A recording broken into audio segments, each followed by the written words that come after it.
So, hi, Andrew, and welcome to the show. I'm so glad that we're finally sitting down to have this conversation. It feels like it should have happened months ago. Would you like to start by introducing yourself to the listeners? Yes, of course. Thank you so much, Casey, for having me on. I'm so excited for this interview. And for people who do not know me, my name is Andrew Pledger, and I was raised in the IFB cult, which stands for Independent Fundamental Baptist. I was homeschooled my entire life for the purpose of indoctrination. Realized later in my teen years that I was queer, and that was something that was just not allowed in the IFB. That being gay in the IFB was something that was compared to murder, and you were compared to being a pedophile. So it was something that was very scary to realize about myself that I'm in that environment. And I graduated from being homeschooled in I think it was like 2018. So I was homeschooled from 2005 to 2018. And then here, all these years of indoctrination. And I ended up going to Bob Jones University, which is a fundamentalist Christian college in Greenville, South Carolina. And through dealing with a lot of questioning, a lot of issues with my sexuality, mental health, and realizing I had religious trauma, I eventually was able to escape that environment. And now, since I've been out over a year now, almost a year and a half, and I've been really sharing my story to encourage other survivors and also educate people on religious trauma, religious abuse, cults, just to give people that information to help them on their own journeys. And some of that includes your own podcast work as well. So, I wondered if you could give us a brief overview of the various projects that you're currently involved in. Yeah, so my first podcast, Speaking Up with Andrew Pledger, I started that to really give a voice to other survivors, for people who have survived high control religions or various cults, because I realized the power of a survivor telling their story in a space where they can be seen, heard, and understood and really be validated. And because I was expelled from Bob Jones University for telling my story. And really knew, I realized the power of a survivor from that personal experience. And I wanted to give that space for other people to do the same. And so that's been going on. It's been last week, it's been 1 year since I've been doing it, which is exciting. And I'm recently I announced that I'm working on a limited podcast that's a separate one from my current one. It's called Surviving Bob Jones University, a Christian cult, and it's a limited podcast. I think it's going to be around end up being 15 episodes total. Um, but that's going to be coming out in the summer of 2023, and I'm excited because you're gonna get to hear different survivor stories, but it's also a bit of a like documentary style also. So I'll be covering the history of Bob Jones University, the psychology of fundamentalism, the criteria of cults. Rachel Bernstein is going to be coming on, and I know Danielle Messinek Young, she's also coming on to talk about group behavior. So I'm really, really excited, especially for that project. That sounds absolutely incredible. I come across things all the time where I think, wow, I would love to sit down and just do a limited series deep dive into that particular subject. I thought when I first started reading about this Liana Shanti online guru character, I thought, wow, wouldn't that be so good to do a deep dive on that subject? But it just takes up so much time. So you're balancing your own deconstruction and recovery along with your work helping others around their Hmm. religious trauma recovery. And now you're working on this limited series. It sounds absolutely amazing. And you do the occasional promotional work for the indoctrination podcast as well. Yes, I am the social media manager for the Indoctrination podcast, which I've just absolutely loved. And it's also been a year since I've been working with Rachel and Rob, who's also a producer on the show. So it's been really great. Shout out to Rachel and Rob. Those two are amazing. Rob is super helpful and has the really nicest things to say about my work and everyone else's work in the space. So that's really cool. It's nice to get to know the people behind the scenes of things, because sometimes these shows don't just happen on their own, and sometimes they do. So kudos to you and your work, Andrew. It's awesome. You've been so busy since you have moved away from this previous existence, I suppose. It's almost like you have changed into somebody completely different, or at least been able to outwardly change into somebody completely different, like a metamorphosis. Yes, yeah. I think in that really high control environment, especially I didn't realize it to the extent to when I left, because when it's all you've known, you have really nothing else to compare it to. But I didn't realize how far I was really repressing myself and putting on a persona to survive, or putting on an identity to survive. And then once I was out of that high control environment, I was really surprised at all the different things that came up, and also behaviors that changed, I think, in my own life. Well, I'm really looking forward to getting into all of that stuff today and breaking down some of the main themes within your story. That starts with the IFB. And I think sometimes there can be a bit of confusion around this group and the IBLP, and whether it's a movement or whether it's a sect. And I wondered if you could just break it down for us today. What is the IFB, and what does the history of this particular movement look like? Mm, yes. So for people who aren't familiar, I'll repeat it again. It stands for Independent Fundamental Baptist. And I think what is really important for people to understand before I dig into all the specifics, the basis of this movement was really started because of fear. Fear of the outside world, fear of secular education, fear of information that contradicted their fundamentalist beliefs, and fear of other people who believe differently, and fear of people who did not believe at all. So it has this very separatist mindset of we have to isolate and get away from society, and we even have to get away from people, even other Christians who don't believe what we believe. And so, just for kind of the history, so the IFB movement really emerged in the early 20th century as a reaction to what some conservative Christians saw as a growing influence of liberal theology and also modernism in mainstream Protestant denominations. So, originally, you just have these regular Baptist denominations, and there are people within those that were really more extreme. And they're like, we don't like where this is going. We want to have our own, and I don't want to call it a denomination because it's because it doesn't, that's the thing about independent fundamental Baptist churches. There's no higher organization holding them accountable. Each of these churches can function and do whatever they want without any accountability and without any oversight. And so I think, the scary thing about the IFB. And sadly, there has been so much abuse that has been uncovered. But kind of getting back into the history, so these people felt that exposure to secular education or information was a threat to them. And so they wanted to really find the people who agree with them, isolate from society, control the information they were into, and indoctrinate upcoming members into that system to keep it going, because they believed their way was the only way, and that they were like, this is in air quotes, the most Christian or the best Christians, I guess you would say, in a sense.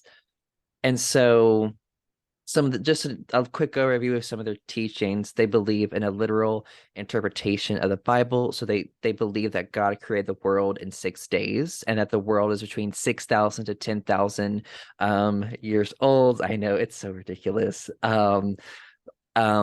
So and they believe that the Bible is the word of God and the truth, and they specifically claim that the King James version of the Bible is the only legitimate word of God.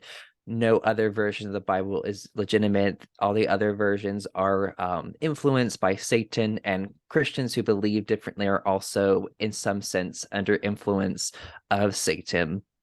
Um, let's see here. Oh yeah, so hell is a big emphasis in the IFB movement, and they're very fear-based. So hell is a place of eternal torture. They believe that Jesus Christ came here to save us from that, and they basically they call it the plan of salvation. And it's they called growing up, it was called the ABCs. So like, admit you're a sinner, believe Jesus on the cross, confess your sins, and once you do that, you are saved, and no one can take that away from you. So they claim to provide for you security in your eternal salvation. Now the catch with this was, they would claim that, oh, we're not legalistic, even though they would have all these rules they would impose. They were like, legalist tell you that you have to work your way to heaven. We don't believe that. You can just believe and say this prayer, and no one can take that away from you. But the catch was with that is, they would always try to make you doubt if you were saved or not. And usually signs that you were not saved were usually things like, oh, you didn't desire to read the Bible, you didn't desire to pray, you didn't desire to volunteer in the church or help them out. You didn't desire to tithe, which we were expected, or really required. Everyone was required to give 10% of their income. And from a young age, I was required by my parents to give 10% of my allowance. And even in my teen years, when I had my own job, my parents would ask, where's your 10% of your check so we can put it? Because we were told that God would not bless us if we did not give 10% of our income to the church. And so I digressed a little bit. That's a little overview of their teachings. So, like I said, 20th century is when this started, and it really got, I think, big again in the 1950s and 60s, I would say. Especially as they established more churches, and Bible colleges were a big part of their expansion. Specifically, they would create these independent Baptist colleges that were basically ministry based, to just pump out all these different pastors to plant all these independent fundamental Baptist churches across America, to spread what they believe was the absolute truth, and that it was their mission to, and their purpose on earth, to save people from eternal damnation. And this was the only way. This was God's plan. And so in the 1970s and 80s, there was a lot of criticism for it seemed to be very legalistic, authoritarian, and there was a lot of lack of accountability. But despite that, in 1972, Hyles Anderson College was started, and Jack Hyles was a really leading figure in the IFB movement. He had a massive church called First Baptist of Hammond, Indiana, and that he had a bus ministry. And for people who don't know, a bus ministry was when the church would send buses out into the surrounding city or county and bring or bus people in to church, and what they saw as a ministry to get the gospel to people, to save them from hell. And so Jack Hyles was a big figure. He was born in 1926 and he died in 2001. And another big figure in this movement was John R. Rice. He was born in 1895, died in 1980. He was a Baptist evangelist, and he was the founding editor of the Sword of the Lord, which was an influential fundamentalist newspaper. It was really propaganda that promoted the fundamentalist ideology. Curtis Hudson, he was another evangelist that was really big in this movement. He was the editor for the Sword of the Lord. Lester Roloff, he's another person that's really famous in this movement, and he was born in 1914, died in 1982. He was an IFB preacher, and he's most known for being the founder of teen homes across the American South. He's primarily known for his Rebecca home for girls, which has been put in a lot of spotlight for the abuse that has been coming out from his teen homes. And those are some of like the big major people that really pushed this movement. And I think I said that Jack Hiles, he started Hiles Anderson College, which that's where my parents met. My dad was studying to be a pastor, and my mom was studying to be a school teacher. And another person that was still influential in the movement, not as big as the others, was Brother Bobby Robertson, which he was the pastor of the church that I was raised in. Um, he was mainly known a lot more within IFB circles. When you met someone and you talked about him, they would just go crazy about him. And I noticed this from a young age, how obsessed people seemed to be with him. And it was very eerie to me, even from a young age, being indoctrinated. But yeah, so he pastored Gospel Light Baptist Church in Walkertown, North Carolina. And I think he pastored it for over 60 years until his death in 2018. And so yeah, so that's just kind of an overview of the movement. And I think for other colleges that were also a big part of the movement, were Pensacola Christian College, Bob Jones University, West Coast College, Crown College, and Tennessee Temple. They were also big and spreading IFB churches. So sorry, that's just a quick overview of that movement. Don't apologize. That was amazing to hear the different key players, especially when you mentioned that it's not exactly like a hierarchical system that we might see in the Jehovah's Witnesses, for example, where you can track the leadership throughout the Hmm. different tiers or the different levels. Of course, some of the congregations that we talk about and some of the church groups that exist might have hierarchies inside of them. It's not like we're talking about a governing body sitting at the top there to kind of changing the way things happen. It reminds me a little bit of the churches of Christ in that way. Do you feel like there could be a parallel, or is that completely different? I'm not I'm not really familiar with how the churches of Christ function, but I think you are right in this sense. Yes, there's no governing body. Each of these churches, they are hierarchical in and of themselves, but they're isolated hierarchies, I guess you would say, of how they function. And it's always the pastor at the top in these churches, and God is, of course, at the very top, which God doesn't really do anything in these churches. It's really the pastor, and then usually what I would call like the inner circle, which are usually the dean. What do I forget the names. I feel like they're called the deans. What are they called? Damn it. But yeah, the pastor usually has like an inner circle of these. Usually it's like, I feel like it's like 6 to 10 members who know of like everything that's going on in the church, basically.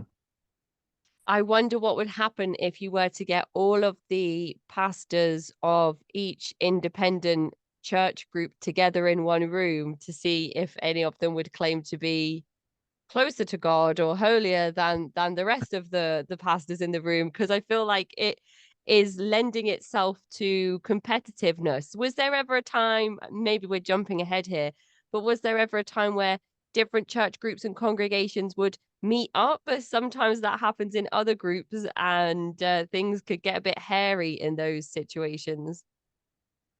Yeah, it's interesting because with the IFB, they have that very like us versus them mindset. So we would only be around people who are exactly like us. We wouldn't really get involved with other churches.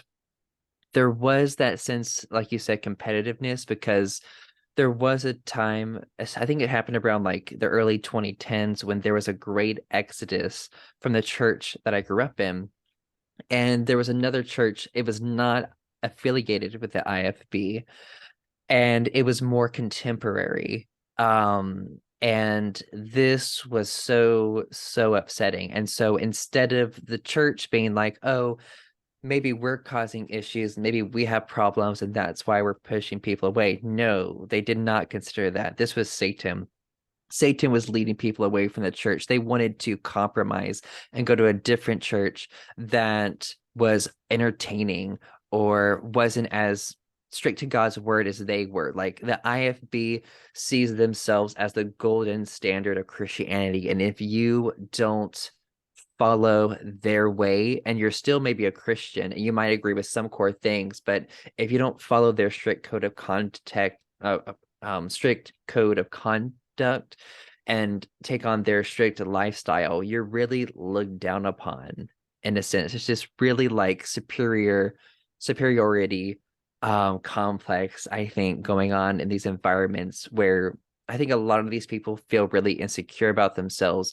And it feels so good to be given these rules and to be told this is what God wants you to do, and you do them, and you believe that God loves you more or cares about you more or is more happy with you because you're following these rules. So there was definitely a lot of looking down on other churches that were different. Now, when it came to like socializing with other IFB churches, that didn't happen much.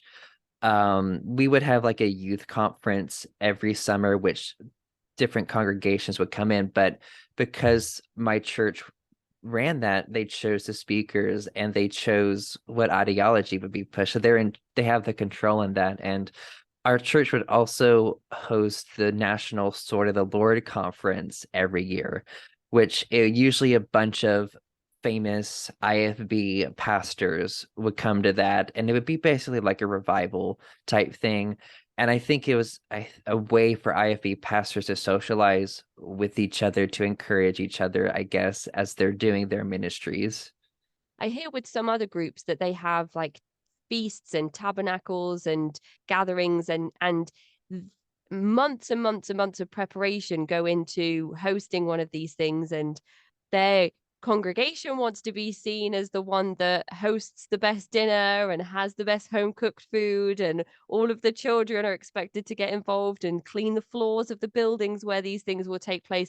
And I just always find it interesting to draw those parallels between different groups. I think it's interesting that the IFB doesn't have more of that, but there are certain aspects and elements that come into some of the IFB's communities when you start to look at things like the IBLP, Hmm. which is slightly different, but I feel like has more of a, oh, groups get together with same belief systems but underneath somebody else's guidance, and that would be Bill Gothard. So that's a whole other thing Hmm. that we can talk about, I suppose, Hmm. when we discuss your homeschooling, because Bill Gothard is a figure who put together certain homeschooling packages under the different business ventures that he ran. And I don't know what your homeschooling curriculum looked like and if it was anything to do with him, but when it comes to the IFB and Bill Gothard, all I really know of homeschooling is his contribution to that work. So maybe you can offer us something outside of that. Hmm. Yeah, no, like I was looking back, I was surprised that my parents did not use his curriculums. I didn't know about it growing up. What curriculum I used growing up, or my parents used, it was called a Becca. And this is specifically an IFB curriculum, and it was produced by Pensacola Christian College, which is also IFB. And it was actually the college my parents really, really tried to get me to go to, but I did not. I ended up at Bob Jones instead, but I digress a little bit. So, just for a little overview of a Becca, it's basically it is fundamentalist propaganda, um, and also science textbooks published by Abeka defy the scientific consensus regarding the origins of the universe, origins of life, and evolution. Abeka takes the biblical literalist and young earth creationist positions in this curriculum, and it teaches the Genesis creation narrative as a literal and factual account. And these textbooks denounces evolution as a retreat from science.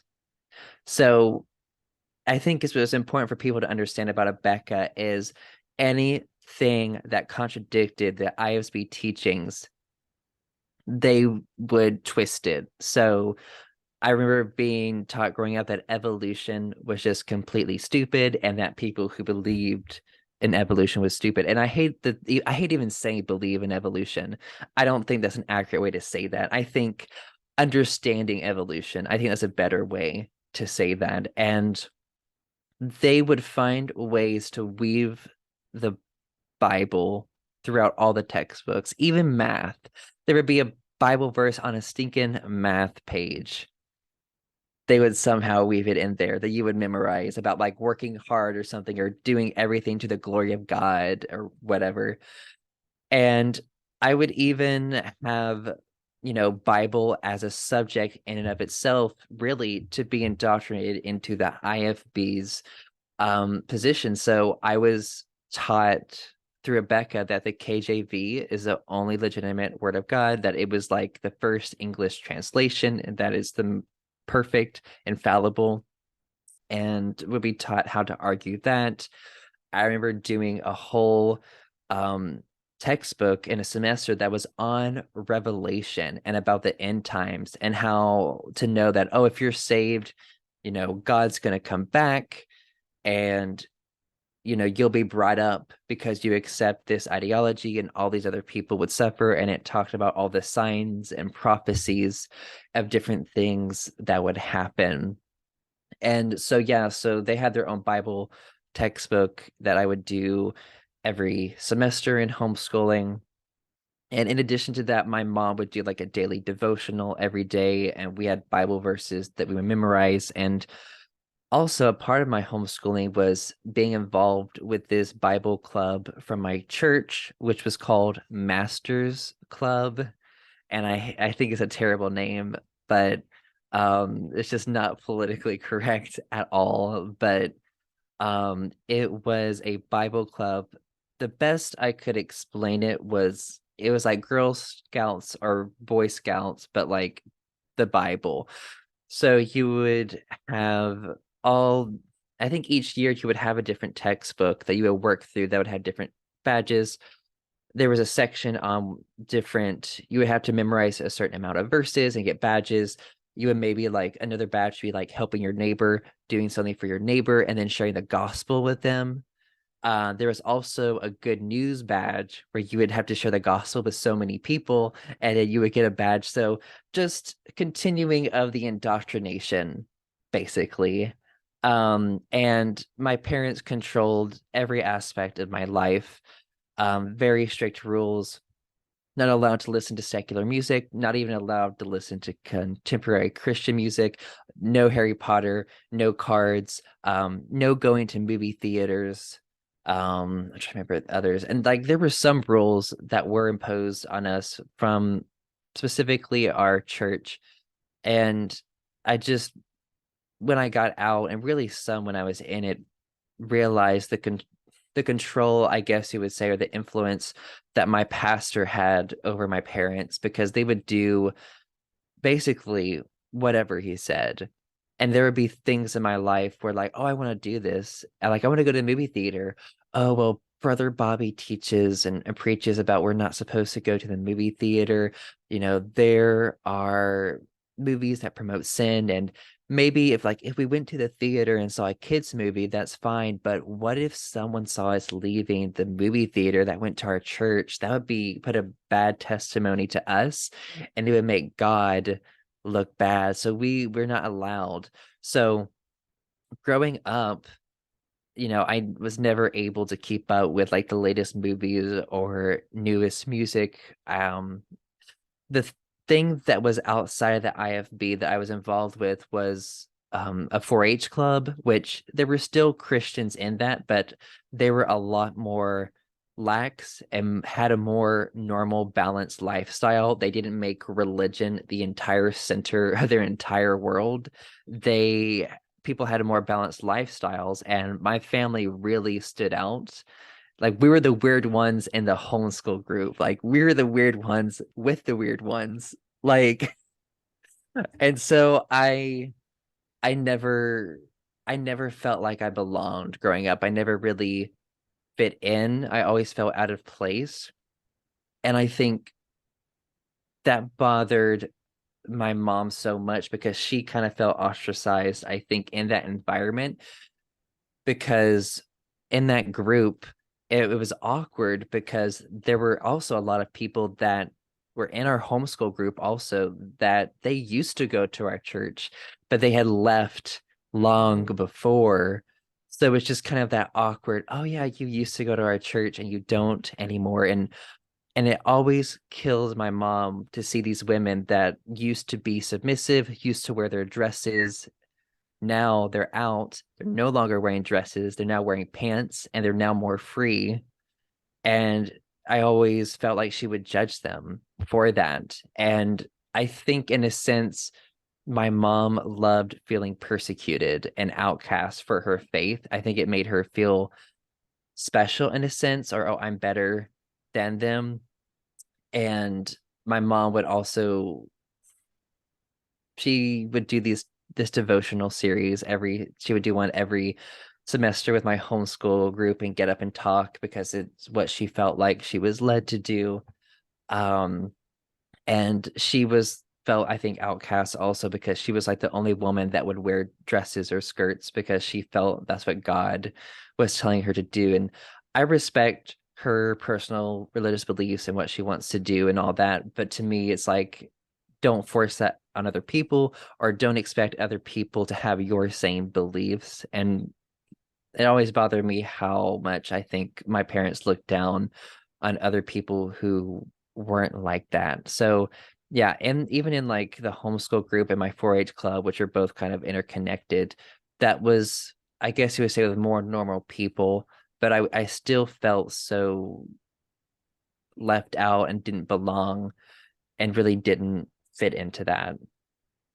It's interesting to hear your perspective on your mum. I wonder, was she born into the IFB belief system, or did she find that herself and convert or join when she was a bit older? Hmm. Yeah, so it's interesting. So my maternal grandparents, they were recruited into the IFB. I think it was in the 1970s, and they were, my mom's parents, they were originally Methodist. And w- what happened was a waitress recruited my grandparents, my maternal grandparents, she gave them a gospel track. So this track that gives them this feeling of certainty of the afterlife, and also of a church that would give them purpose and give them a very enclosed community. So yeah, I don't remember much of my papa. That's what I called him growing up, but because he died when I was like 5 years old. But my maternal grandmother, just from what I saw growing up, she I mean, obviously I wasn't even alive when she was recruited, but I can imagine just from seeing the results of it, I think she just got really dedicated and really obsessed with it. And I would say to the point of like having a religious addiction, I think.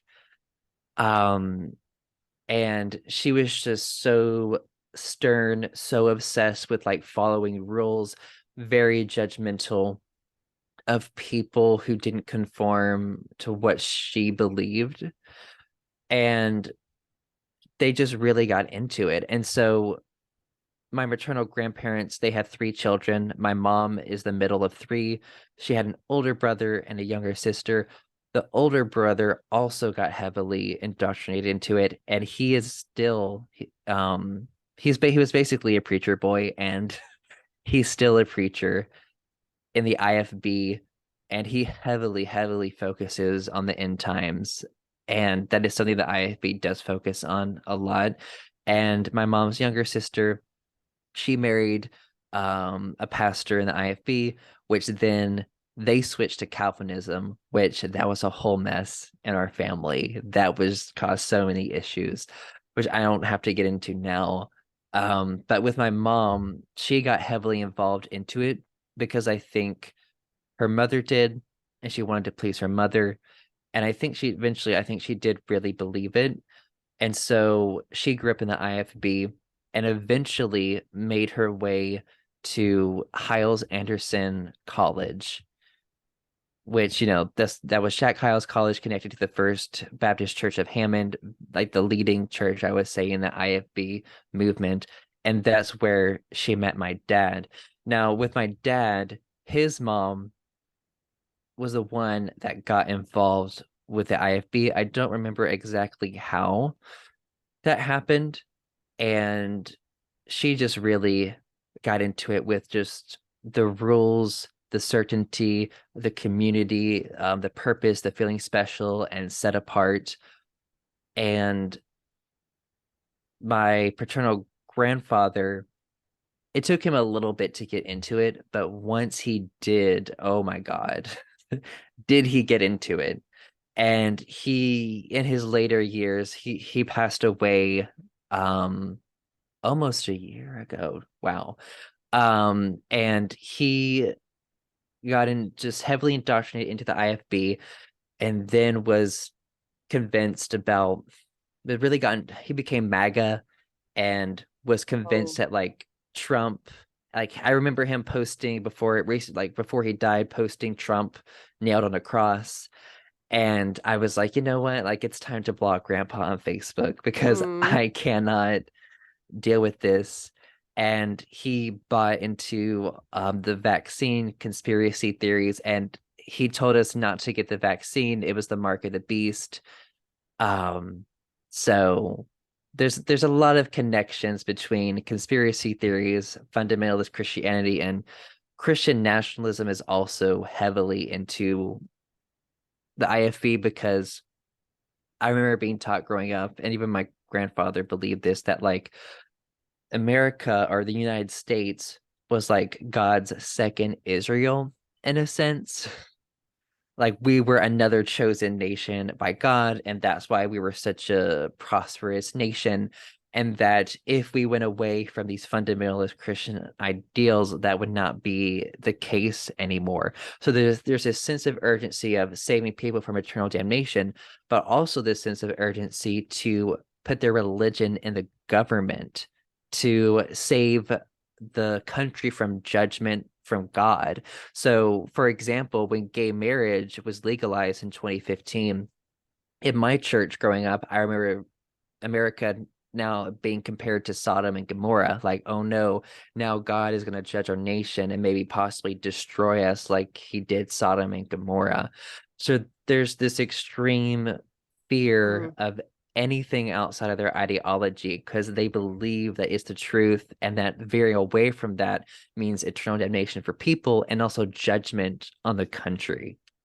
Hearing you concisely summarize the fear factor and the QAnon adjacent conspiratorial thinking within the IFB specifically is really interesting after some discussions that I've had recently about the separation of church and state, dominion theology, and Christian nationalism. Figures like Marjorie Taylor Greene and Amy Coney Barrett and other individuals who are religiously affiliated, fundamentally religiously affiliated, and also working in the sphere of government and law enforcement. So to hear you speak about it in that way, I feel like you've given clarity to some thoughts that I've had swimming around in my mind and not really been able to nuance what those thoughts are. And feel like I'm realizing now that the extremism and the themes and ideologies within the Bible, if you are taking those as truth, if you are saying that everything in the Bible is literal and that's exactly how everything happened, I feel like there are themes and events in the Bible that if you were to change the names and modernize them to things happening in today's age, could also be seen as very conspiratorial Hmm. and not likely to be possible. I feel like if somebody came to you and said, "Oh, did you know that Mike and Susie down the road, something, something, something Bible related," you'd be like, "Well, I don't know if that's entirely possible, let alone true." Hmm. So I feel like you've given me the ability now to realize that fundamental Christian spaces like the IFB lend themselves to conspiratorial thinking because individuals are indoctrinated to be in those places to begin with.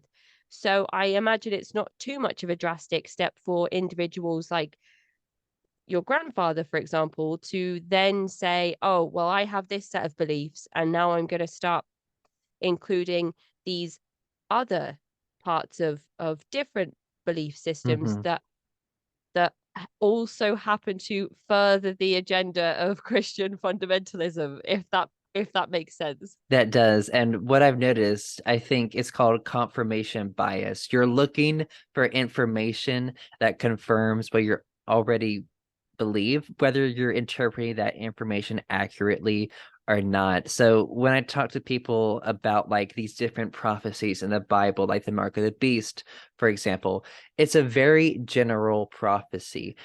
That's the thing about it. So you can take anything and apply it. So it was very easy. Okay, so for the mark of the beast, you're going to be forced to take this mark or whatever, and you cannot buy or sell or go anywhere without it. It was very easy to say, oh my gosh, they're going to say that we won't be able to work or go anywhere without taking the vaccine.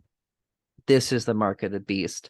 Again, the Bible never talks about a vaccine, or like again, it's just very general. So you can find things that have happened and make those correlations together. And so, there are different prophecies about like, I don't know, a three-headed beast coming here and doing this. And they're like, oh, well, these are different countries that are going to engage in war. So I remember being told Russia is going to be the one to start this.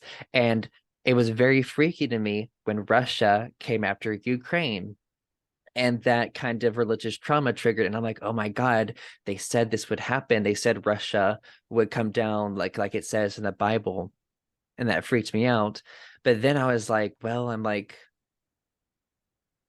it's really is not rocket science They've because been Russia. threatening it for a long time. Yes, they have. So I'm like, that's not because of me trying to logically try to work through that and be like, oh, that's kind of like a no-brainer. And, countries have always been fighting. The war, Yeah. sadly, it's so sad, something that's always been going on.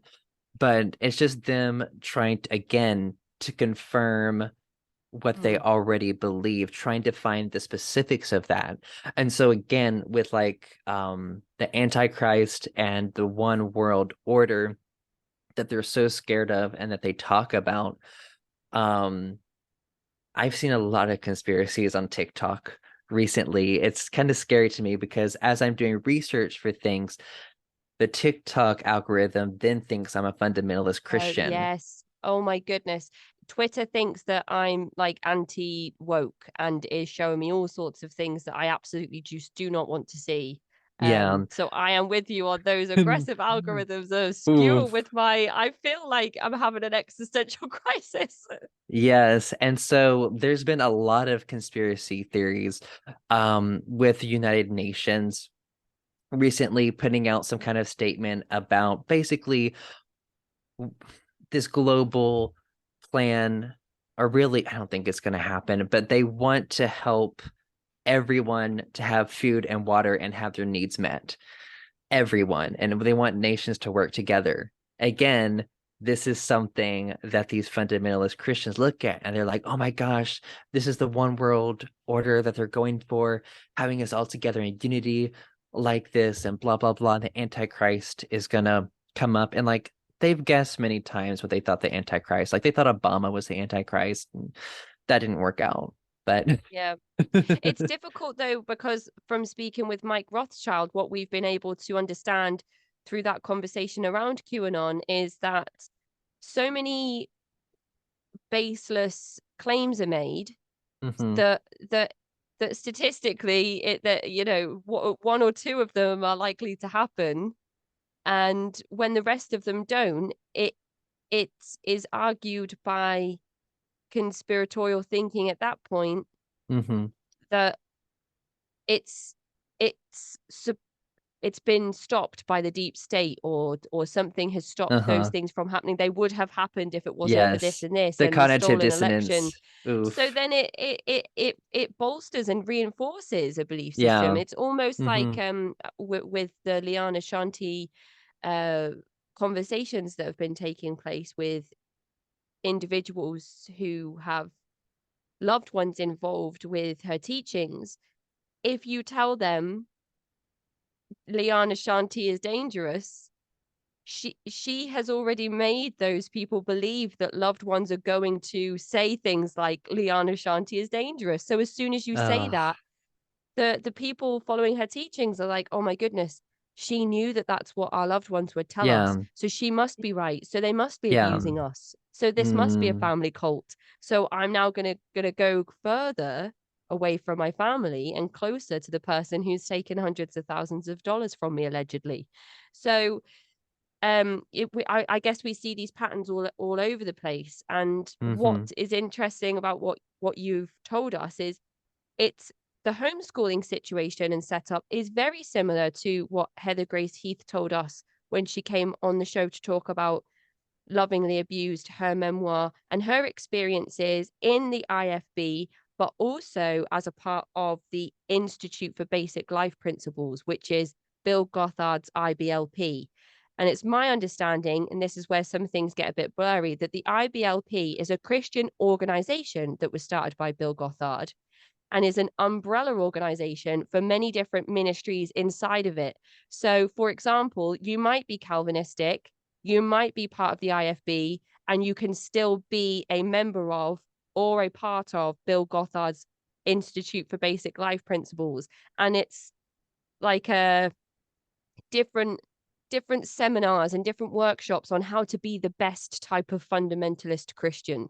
And included in that is, how to homeschool your children. Here's a curriculum. How best to preach. Here's a Mm-hmm. workshop. How best to tell stories. Here's a storytelling group of people that's made up of men, which to Heather Grace Heath's ultimate disappointment meant she could never be a storyteller. But now, of course, she is. And I think that Yeah. that is the most beautiful thing. So just to clarify for anybody listening what I meant by IBLP, because I don't want to start slipping into cult terms myself explaining what they mean. And you also said something about a preacher boy. Your uncle was a preacher boy, and you were laughing when you were saying it. So I'm guessing that preacher boy also means something significant. I'm going to assume it's the type of person that moves up all the different levels within the church, goes to ministry school to become a preacher, and has a life goal of becoming head of their own church. Maybe is that what that Yes. would mean? Yes. And it was funny to me because it's so common in these environments, and really that's and this was interesting because my parents bought into just about everything that IFB said and followed it. But there was one thing they openly, well, not to everyone else, but to telling me and my brothers. I have a younger brother and an older brother. This is the one thing they would disagree with was there would be times where the IFB would demand that teen boys in that environment in the church would devote themselves to full-time ministry. That we were told this is your purpose. This is why God put you on this earth. This is eternity. this is what you're supposed to do. You need to be in the full-time ministry. And I remember a service where I think there was a guest preacher at the church. He was calling for parents to come up with their teen boys and dedicate them to full-time ministry. And my parents disagreed with that. And here's why. I think I had mentioned my dad went to Hiles Anderson College, which is the IFB college, and he he was a preacher boy. He dedicated his life to it. He, got a bachelor's degree in pastoral ministry or something like that. And then he went into the field believing that, oh my gosh, this is God's plan for my life.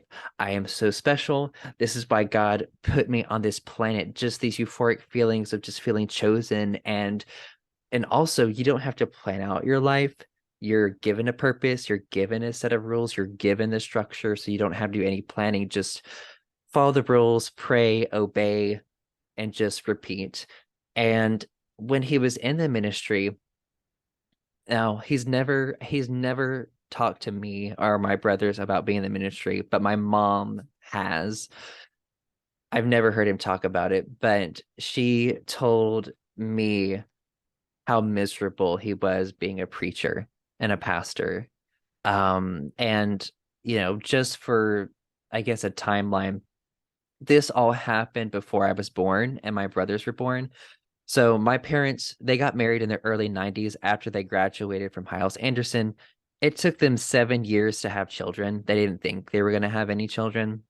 And so I think that's another piece in the puzzle or whatever that Mhm. I think made them more dedicated. They prayed and prayed and prayed for God to give them children.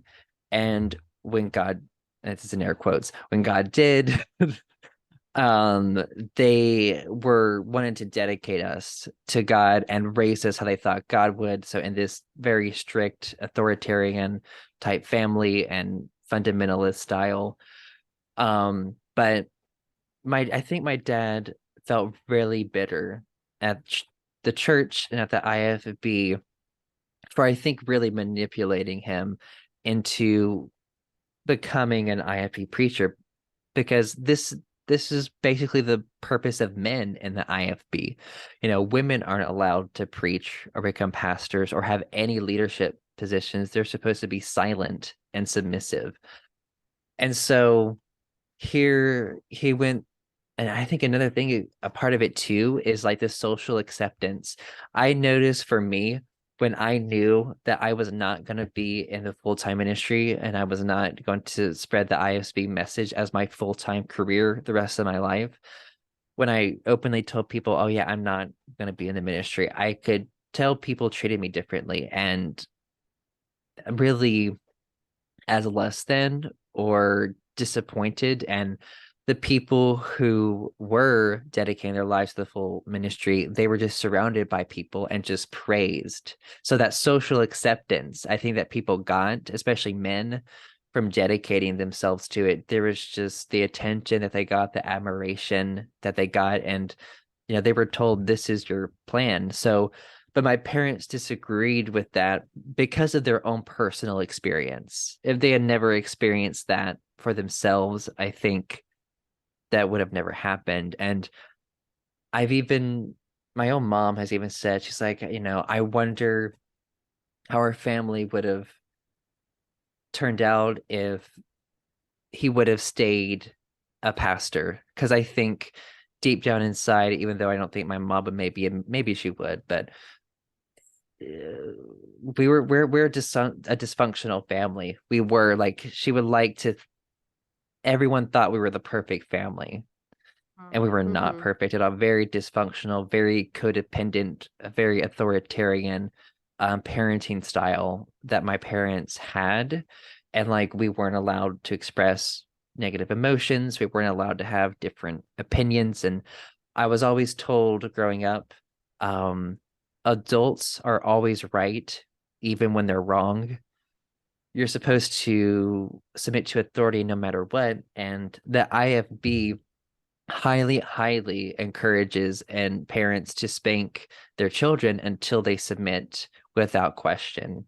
And that's what my parents did. So I was a very submissive child. I was very people pleasing, because I realized that in order to be loved and accepted, I had to conform, and that's how I got that. But because of that, a lot of my own needs were unmet, and a lot of things were not addressed in our family as we grew up. It feels similar to a conversation I had with a woman called Sue recently who experienced a very overbearing, difficult, Hmm. narcissistic family, but also, and I'm not saying that those are the things that you would apply to your family, but then also had this difficult religious experience and then went on to have another experience that was similar to those two um first experiences. So it's almost as if you've you've got two authoritarian environments in your life that coexist Hmm. but also independently exist and control your life. And that, I imagine, getting your head around after leaving is quite something to try and do. Pull apart Yeah. the experiences that you had with your family, but also with the church, and try and work out which parts you keep, which parts you leave behind, which parts came from the church, which parts came from your parents and their parents. Oh my goodness, Andrew, where do you even start? Yeah.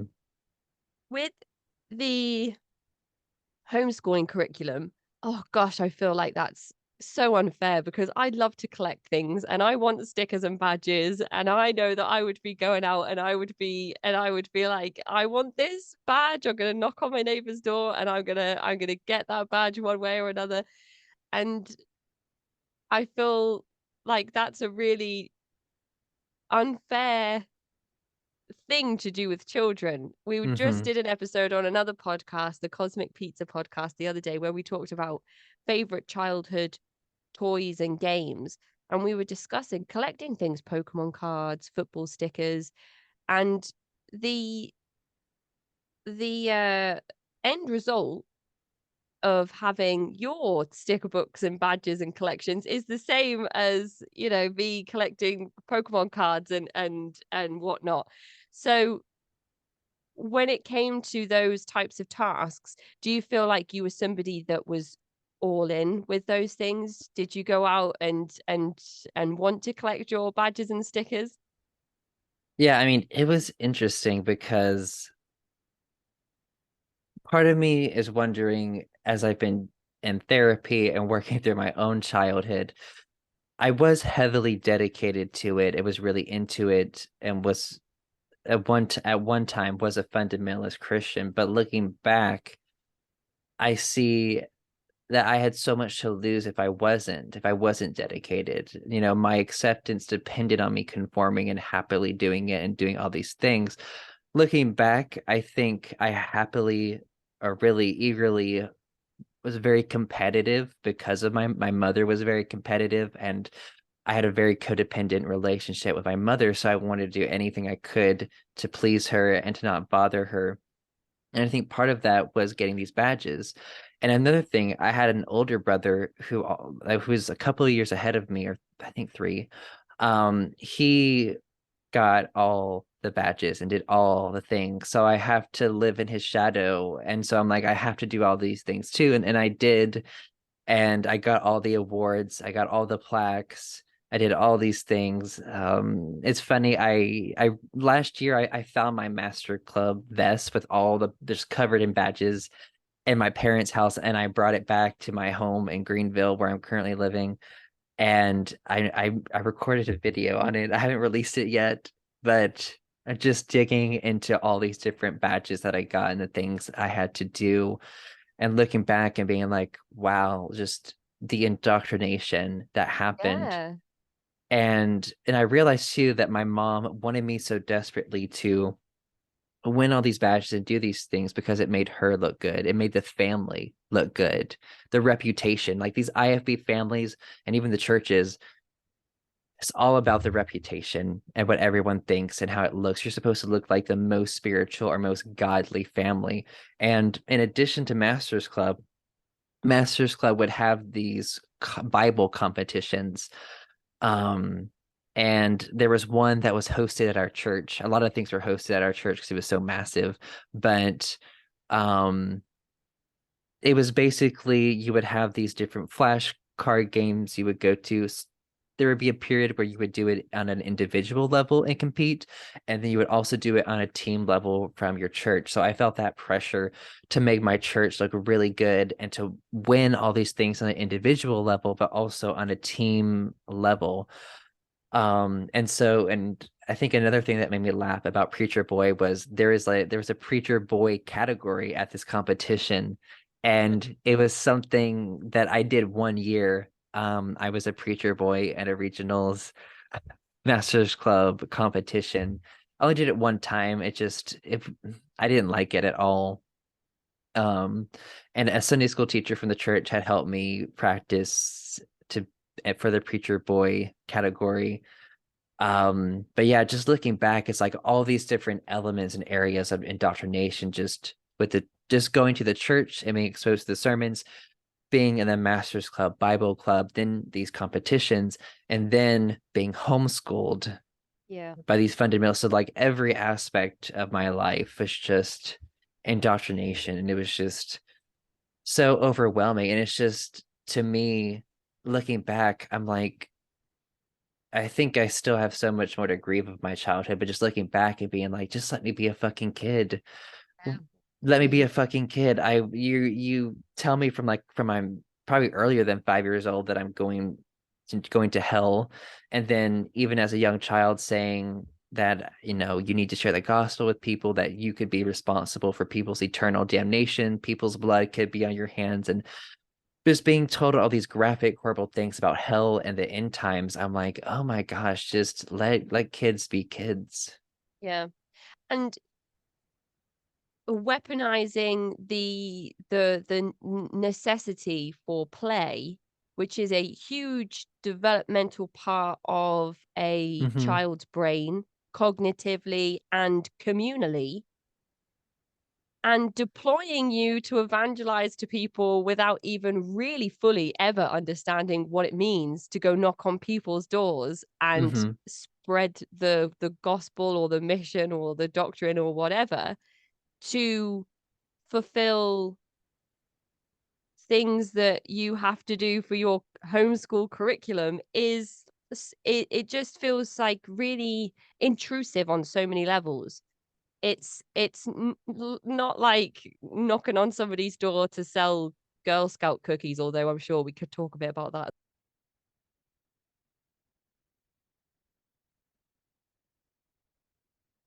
Oh no. Do you need Sorry. water? No, it's okay. I don't know. I think I was just getting angry, but in my throat, Oof.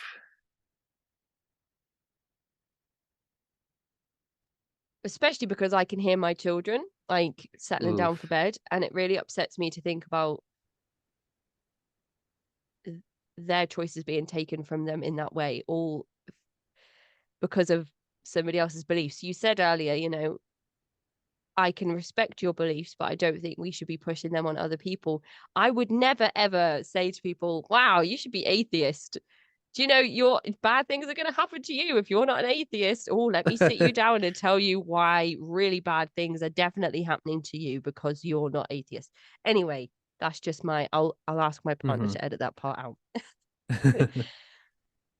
So, as you're moving through your homeschool curriculum and your parents are, I guess, having discussions with you about what your plans are for further education, Hmm. have you made any decisions in your mind of what you'd like to do? Or do you feel like there's only a few options Hmm. for you because you're being told what's expected of you once you Mm-hmm. complete your homeschooling? Yeah, so I would say the thing that was nice was that my parents did not buy into you have to go into the full-time ministry, and it was because of their experience. So they were not pressuring me of you have to be a preacher or you have to go into the ministry. There was still a different aspect of what they told me, what they expected. And just from a young age, I remember my mom telling me, she was like, no matter what you do, I pray that you're a full-time Christian, which she meant in the IFB, really. She's like, I pray that, you'll stay a full-time Christian your entire life, and I pray that you'll have a Sunday school class at your church that you're at. So from a young age, that was the pressure that, oh yeah, you have to be in this belief system the rest of your life and you have to be a full-time Christian. So that means every aspect of your life is influenced by this belief system. You read the Bible and pray every day. You regularly go to an IFB church, and like the expectation of having a Sunday school class was kind of weird to me, but I was like, whatever.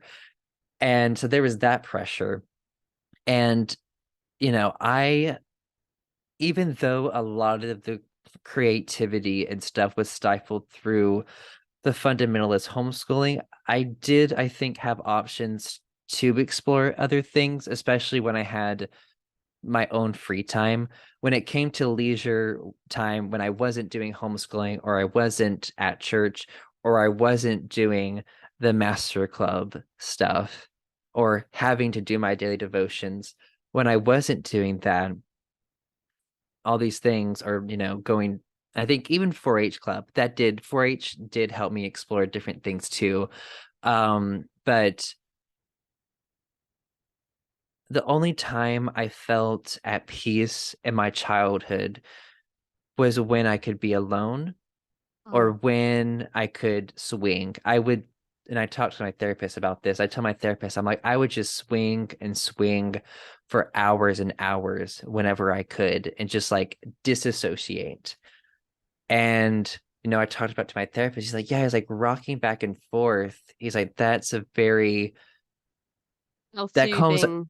it soothes us. It calms down our nervous system. And he's like, it's natural to us because it's done to us from a young age when we're children. Our mother rocks us back and forth. And he's like, that was a coping mechanism for you to deal with that. Wow. And for me, there was a forest that was near the neighborhood that I I was at this it was this a house I moved to when I was 8. I lived in one neighborhood and then I moved to another one at 8. So from 8 and upwards, there was this forest in my neighborhood that I would, when I could, go to by myself and just enjoy nature. I had always loved nature growing up, and it was nice because I didn't feel in that forest the pressure to do anything. I didn't have someone telling me to do this or do that, or to think this or think that, feel that, don't feel that.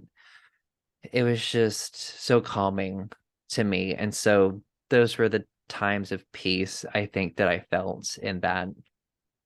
You mentioned that your experiences in the IFB, specifically your time at Bob Jones University, was difficult and then made more difficult because of your understanding that you are a gay man, Mm-hmm. and you came into that understanding as you were reaching the age of going to university.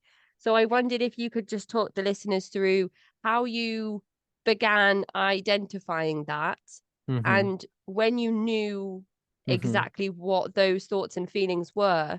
I spoke to my friend Sam Mackay on the show once, and I said to him, oh, well, you couldn't have relationships at all, and you certainly were not going to be encouraged to be self-identified as a member of the LGBT community. So how did you know that you were Mm-hmm. gay? And he said he thought he was asexual. He said that he never really had the opportunity to explore a sexuality. It was only after he left and began that part of his life that he realized then that he Mm-hmm. was gay. But before that, but he never even thought of anything sexual, because there, of course, in the group he was a part of, it was not encouraged. So um I think it's interesting how different people's experiences play out in these groups, but with the IFB specifically, it's a conversation that's really important, Mm-hmm. especially because of places like South Carolina and conversion therapy and really dangerous, abusive, horrific practices that are still taking place right now as we Yeah. have this conversation. So I'm going to just let you have the floor with Yeah. all of this, and to just really bring um, a voice to that demographic, Mm-hmm. if that's okay. Yeah. Yeah, I think it took me a lot longer to realize because in the IFB, they have this very narrow and generalized idea of what a gay person is. So from a very young age, I only knew gay people as sodomites. That's what they were called in the IFB, very dehumanizing language. And they were compared to murderers and pedophiles. And so if you were gay, you were basically a pedophile. And so that's what I learned growing up. And and it took me a long time to I think to understand sexuality in general because I was never given the talk at all. Which isn't really a surprise in these fundamentalist families. There's usually no sex education. Usually the sex education is don't have sex until you get married. And it's always like a heterosexual marriage anyways. So there's very strict confines. It was like, don't, and also you weren't allowed to have sexual thoughts. That was a sin. They called it lust. So they never explicitly talked about masturbating, but that was something that was obviously a no-no. If you can't have any sexual thoughts, then you can't have any sexual kind of pleasure or exploration at all. So it's like once you get married, you're just supposed to automatically access this part of yourself. And it's supposed to be so great and so wonderful because you saved it for your partner and you did it God's way. And I've heard so many horror stories of like wedding nights Oh. Mm-hmm. of being married and out of that environment. But dealing with my sexual orientation, that environment, for the longest time, I was confused about the feelings and like emotions and the sexual urges because I was like, oh, this isn't fitting their narrow definition. So I'm not this thing. I'm like, oh, I'm not a pedophile. I'm not a sexual predator. I don't understand. And for the longest time, I just repressed it. I think, and that's common in these environments. I just repressed it, wanted nothing to do with it. And I think these urges I think started around like 12 or 13, but it wasn't until 16. So like 3 years later since experiencing that. But yes, at 16, I think that's when I realized that I was gay. And it was really hard because I was a very homophobic person growing up because that's what I've been taught. So of course that turned into internalized homophobia and so much self-hatred. Um, but I realized, I mean, the funny thing is I realized I was gay at my church's youth conference. Oh, so much What fun. happened? What happened? Yeah, so there was someone that I had met and I become friends with, and I realized I had a crush on this guy, and it was just a terrible place for that to happen as you're like hearing all these horrific sermons that of course they would always cover homosexuality. And at that point, like I was really confused because it was like all these things I repressed were all like starting to come out. And it really turned into self-hatred. And I was also so scared because I had heard my parents say so many hateful things about the queer community. So it's like, for me, I was like, if they find out, they would hate me because they've already told me that they've hated me just from all the things they've said. So if they really knew this would be really awful. And what would people think of me? They'll hate me. They'll think I'm a monster. And it really did make me because of all those years of indoctrination and like that hatred and demonization of the queer community and those beliefs I had and internalized. And I had that self-hatred for myself. Like I prayed and begged God to cure me because it was homosexuality was seen as a disease that God could heal you from. And so it was something that I prayed and begged God to take away. And I went into a deep, deep depression, which mental health was something I had struggled with in my teen years. Looking back, it was because of, I think, repressing my sexuality, religious trauma, and a lot of developmental trauma from the authoritarian family style and really the teachings in the church. Um, just all these things I think that were going on internally that I didn't know because in the IFB, mental health was seen as a spiritual attack, and even dealing with homosexuality, that was also a spiritual attack that could be prayed away. So depression, anxiety, those things were seen as a sin, and that the root of that issue was you had to pray and ask for forgiveness for that and get, and it's really, it meant, oh, you're not in a right relationship with Jesus. And if you, or you're just sinning, or God's punishing you, or oh, God's testing you. So all these different options of things that's going on. And the IFB, they're very anti-psychology. I remember hearing many sermons of like, oh, don't go to a therapist, don't go to a psychologist, don't go, like, oof, they're so secular, they're influenced by Satan. You don't need that. You just need the Bible and need Jesus. That is all you need. So there was so much shame and blame around that. And even, before that major depressive episode, I had hints of some mild depression that I tried to talk to my mom about. And I had wanted to see a doctor or get on medication. And she was like, oh, no, no, no, don't do that. Don't do that. That's terrible. We're not doing that. But so I was denied that health care because of their beliefs. And it was like, oh, just read your Bible and pray. And for me, like, that self-hatred just got stronger and stronger. And like it actually made, like, I got so depressed that like I stopped eating. And there were times when I did eat, I would throw out my food because of like that disgust of myself. So just all this self-hatred. So like my mind just, it was really weird, and I dig a lot into it in my memoir, which I'm working on now. But like, long story short, my mind created a different perception of me in order, basically, because I hated myself so much, I couldn't stand the thought of living or being me, that my mind created a different perception of myself to kind of just to live until I could actually start dealing with that internalized homophobia and all those years of indoctrination, really. And so for me, like, at that point, I believed that God was real, and I specifically believed in the Christian God. So I'm like, okay, like, I just got to pray. I got to be more dedicated. I got to do this. This is something that maybe it will change. And it didn't.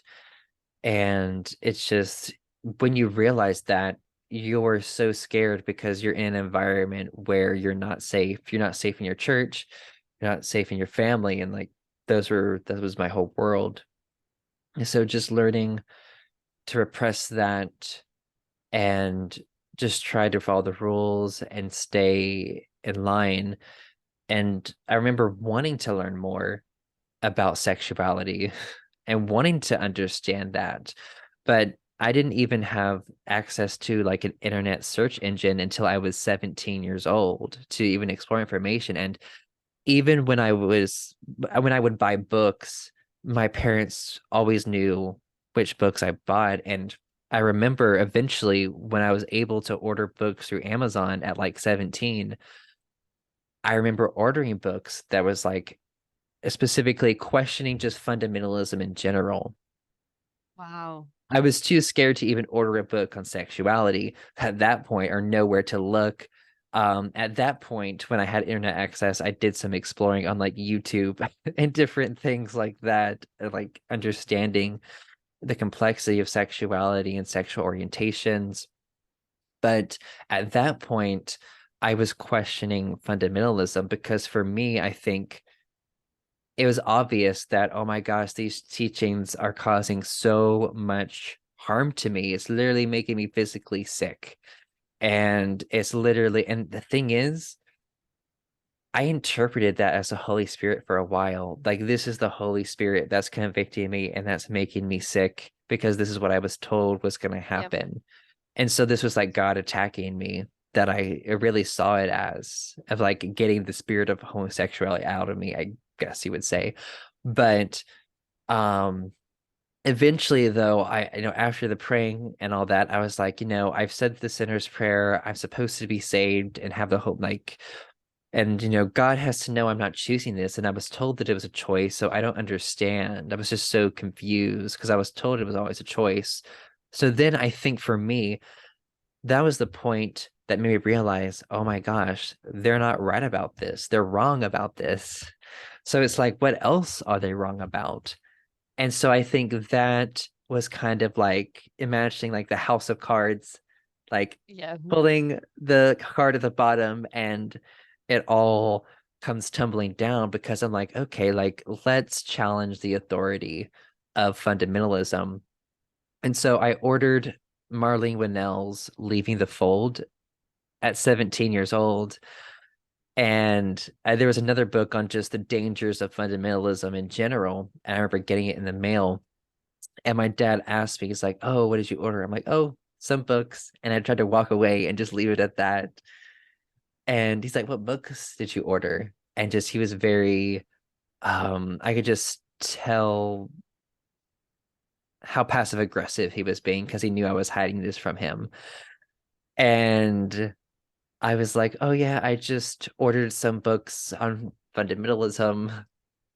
And he was like, what do you like? What about fundamentalism? And I just had some questions and I think there are some harmful things in fundamentalism. And I got some books that are talk about that. And he's like, and this is what he said. He was like, are the people who wrote these books, are they fundamentalist Christians or are they in the IFB? I said no. And he's like, people who are not like us or a part of our belief system, they cannot interpret the Bible correctly. They do not have the Holy Spirit. So it was the whole like dispensing of existence thing and Lipton's criteria. So they didn't matter. They weren't credible. They weren't a part of our group. They were the outside. It didn't matter what they said. So he was like, and I told him, I'm like, oh, if it's the truth, then like it shouldn't be an issue. The truth is the truth, and the truth doesn't change. And he was like, I don't want you reading any of this. He's like, I'm worried about your faith.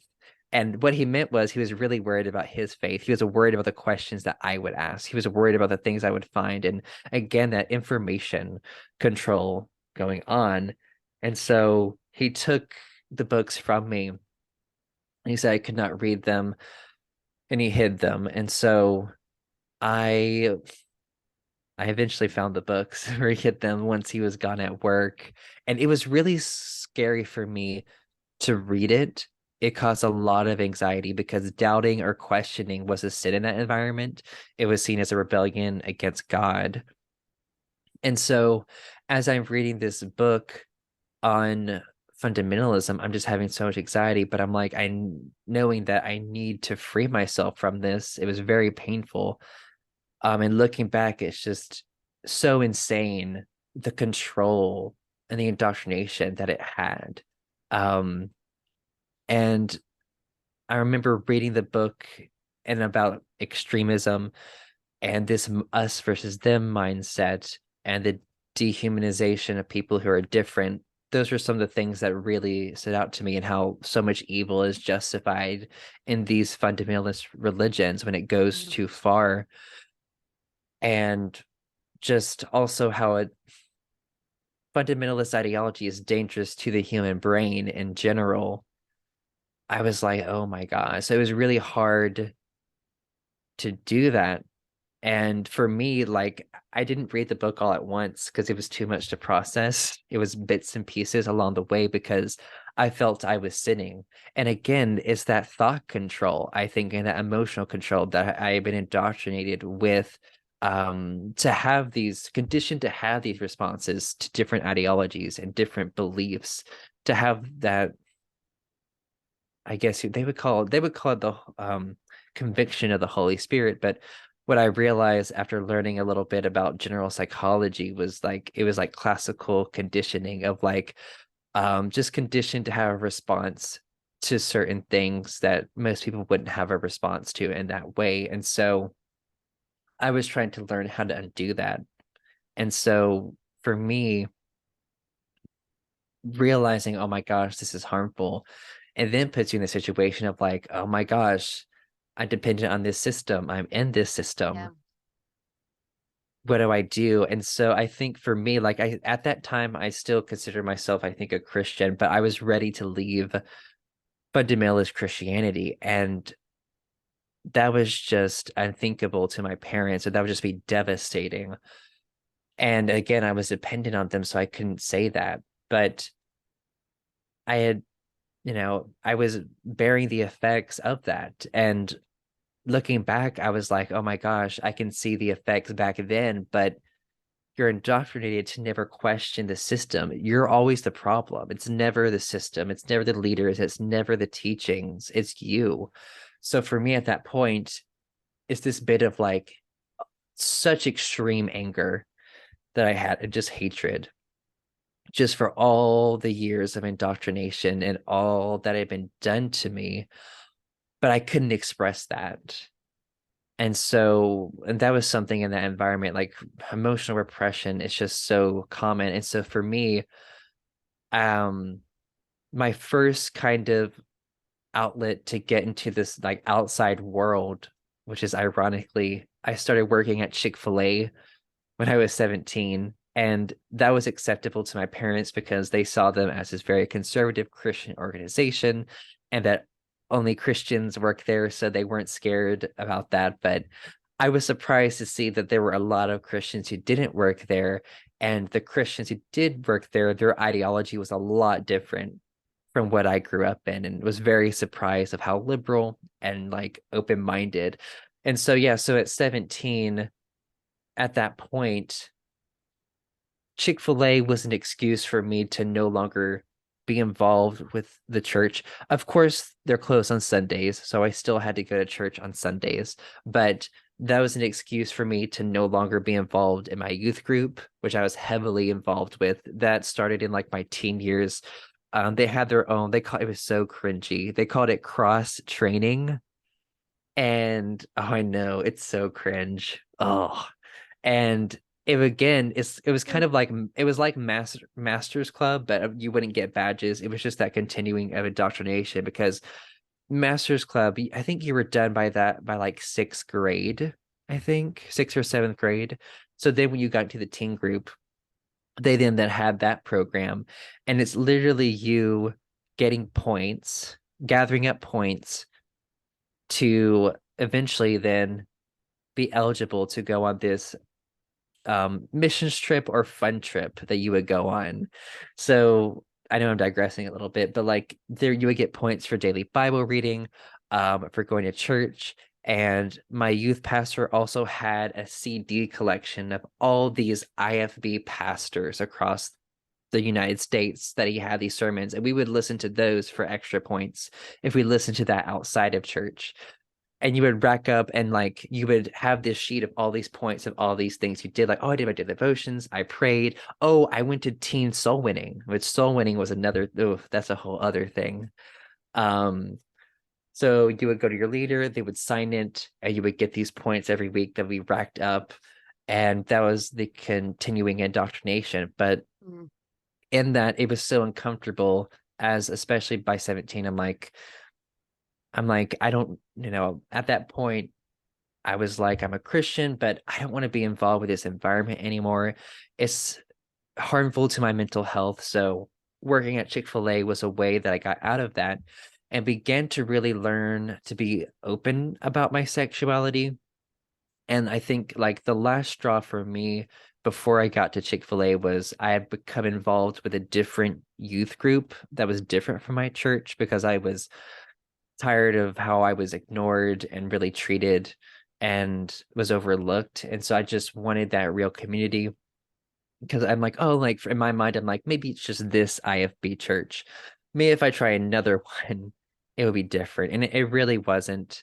and I ended up basically getting outed at a different church. And so I was basically like shunned in a sense. And so I left that.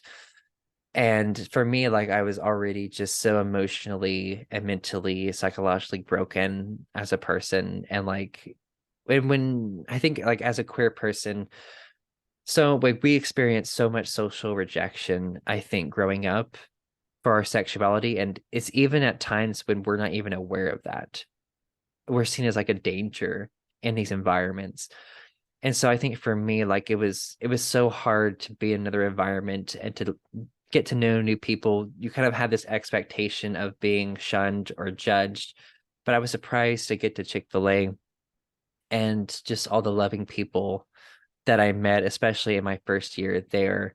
And you know, I looking back, I know it's like, ugh, I work for Chick-fil-A and all the different things that they've done. I know. So I know there are some people that get mad at me that I work there, but I don't regret it because of the memories I think that I made, the people I got to meet. And I think for me too, like just developing general life skills because before I worked at Chick-fil-A, I was just so stunted, especially socially. Like it was so terrible how poor my social skills were. But like when I entered Chick-fil-A, I was like, I gotta work on this.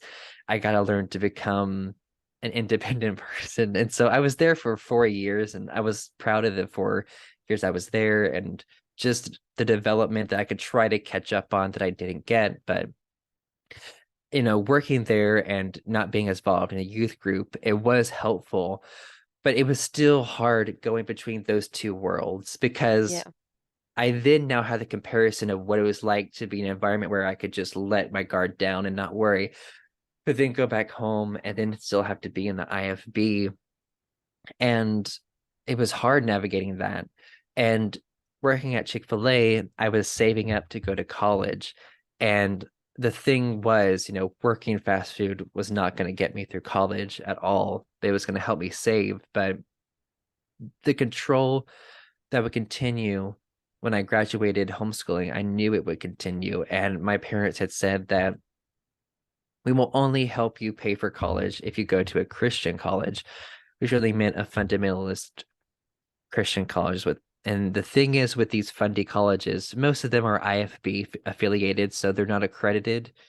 And most of them, they're just geared to people who want to be in the ministry. So the one that wasn't just geared towards the ministry was Pensacola Christian College. So that's the college that produced the Becca curriculum that I was raised on. And it was IFB affiliated and they had different degrees, many degrees that were outside of the ministry, but the college was not accredited. And that's the thing about these colleges is they're set up so you cannot leave this system. So if you get a degree in this IFB college, you can only get hired in IFB circles. So to And still me, pay the same huge amount of money for that yes. lengthy degree that results Hmm. in no secular job opportunities really in comparison Hmm. to somebody that might hold a secular qualification. Hmm. Yeah. And so at that point, I knew I wanted to leave the IFB completely, but I hadn't told my parents that. So in my mind, like I knew I didn't want to go to Pensacola because I mean, I would say it's a cult because of all the control they had. When I found out that you were basically on campus arrest when you got there, I was like, there's no way I'm going there. And what I mean by that was you could not leave that. I don't know if it's the same now, but when I was looking at colleges back in like 2017, 2018, this is what it was then. You could not leave the campus even during the day without signing out and telling them where you're going and what times you're going and what time you're going to be back. And so for me, I was like, this isn't going to be a different environment than the one I'm in with my parents and in the IFB. It's the same exact thing, just different people with these authoritarian positions, or sorry, authority positions. And so at that point, my brother, he was close to graduating from Pensacola, and he went on and on and on and on about how much he loved it. And I knew myself well enough to know that number one, I'm like, we were so different anyways. We were opposites, honestly, in so many different ways. And I knew at that point, I'm like, I didn't know much about indoctrination, but like I knew that you are heavily really into this system and this ideology, but I'm thinking in my mind, I'm like, I'm not. Yeah, yeah. And If he really loves it, it might be a good environment for him, but particularly, but perhaps not for yourself. You're thinking, oh yeah, and gosh, and I then don't like the things that you like, or I mm, don't see things the way you do. So, oh, if it's, I imagine if you're a preacher boy, it's a mhm. flourishing environment for you. Yes. And the interesting thing was like he originally went there for like a business degree, and then he switched to like youth ministry, which my dad was so upset about. My dad was so upset when he Yeah. switched to ministry. He was like, "You'll never make money. You will struggle, blah, blah, blah." He's like, "I've been through this already in my life. I don't want you to make the same mistakes I did." And so he then switched back to business. And I think he switched to ministry because of peer pressure, I think. Yeah, I was And wondering. when you're surrounded by people who are like, oh, like this is our purpose. There's nothing else better to do, doing this for the glory of God, blah, blah, blah. So he switched back to business. And it's funny because he's now a youth pastor in an IFB church in West Virginia. So he ended up being in the ministry. And he's also a Christian school teacher in an IFB school. So he's heavily indoctrinated into that system. And so for me, I was like, okay, well, I'm gonna have to go to a fundy college, but I because and that's the thing that is so annoying to me. People will be like, "Oh my gosh, you're gay and you went to a Christian college. That's your fault. That's on you. You knew what you were Oh getting no. yourself Oh. into." And it kills me. And ugh. And so what people don't understand is that gay people or queer people in this environment were put in a double bind. We either stay in the high control environment we grew up in, or we go to a fundy college. So like either option is pretty terrible. Then there's not really much of an option or decision there. But for me, I was like, I need to get away from my parents. I need to individuate and just become my own person. And so Bob Jones University was a school that I had noticed is something I had never ever considered going there before. I had heard about they also had a very or still have a very big homeschool curriculum also, um, which my mom did not use. She used a backup, but I looked into it, and when I saw that they were regionally accredited in the US, so like their degree was actually meant something and I could get hired in like secular institutions, I was like, Andrew, I'm like, okay, like, can we do 4 years of this and Oh get gosh. a legitimate degree? Because, and Bob Jones, they're very strict, but they weren't as strict as Pensacola. So that was another thing that was nice. I was like, okay. And the other thing with Pensacola, the level of control, you were required to go to Pensacola's church that they had on campus. You had no choice in going to a church outside of that campus. So they had their own massive church you had to go to, their little indoctrination machine. And so for me, I hated that because I'm like, no, I want to, if I can, explore outside of this environment. So for me, I was still dreading going to Bob Jones. And it's funny because my parents were kind of iffy about sending me to Bob Jones because BJU did not take the KJV only stance anymore. Because, I think Bob Jones and the IFV, they're very interconnected, but they have, I think, distanced themselves from that in more recent years. And it's interesting because they still have big donors who are in the IFB. So they have to be really careful about the changes that they make. Yeah, and so they were iffy about that because Bob Jones did not take the KJV only stance, and that was like heresy to my parents because they saw that as the only legitimate word of God. And they did not like how they were a little bit more lax than Pensacola, so they didn't like the control. I They mean, didn't put you in prison. yeah, basically. And also Bob Jones, oh my God, like it was really expensive. When I started going there, it was around like I think $22,000. Now it's like $32,000 to go there. Like each year I would be there, they would raise the tuition like $2,000, and it was really tough. Um, but for me, I was still dreading to go there. And something that was also so upsetting was when I started going there in 2018, they allowed women to wear pants for the first time to class in 2018, Bob Jones. Like, that's insane. That's And just before like lockdown almost. yes, and so my mom was upset about that because she had to believe that God wanted women to wear skirts and dresses. And my mom tried to hide, I think she hid that fact from her mother because she was so afraid of my Nana finding out that my college let women, my Christian college let women wear pants. And my mom also had so much anxiety, also from the church that I grew up in, Gospel Light, about telling people that I was going to Bob Jones because Gospel Light did not promote Bob Jones as one of the schools they encouraged students to go to. It was usually they promoted Hiles Anderson, like West Coast, Crown College, all these IFB ministry colleges that weren't accredited. They didn't, and they promoted Pensacola, but they did not promote Bob Jones because I think when Bob Jones took or removed the KJV only stance, that kind of that was it. And I think that pushed away a lot of parents from sending their kids to that school, especially if they're in the IFB. It's like that's heresy. And another thing I don't think I Hmm. had gotten to talk about earlier, but my parents, they had very, very extreme beliefs. I was taught that interracial marriage was a sin growing up. I was told you need to marry someone of your own race.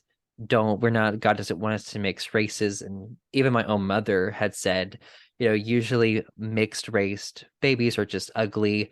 That's Oh just my not how it's gosh. supposed to be. And at that point, I'm thinking in my mind, I'm like, I am gay. So this Yeah. is not gonna oof. Like I can't like they're freaking out about interracial heterosexual marriage. And then here I am gay. Like, I'm like, okay, like this is not going to work.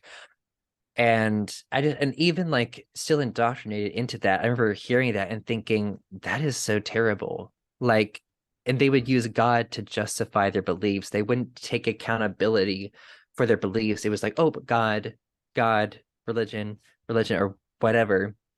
And like even my own dad, I had heard him justify slavery growing up because it's in the Bible. So just so people know the context of how extreme they were.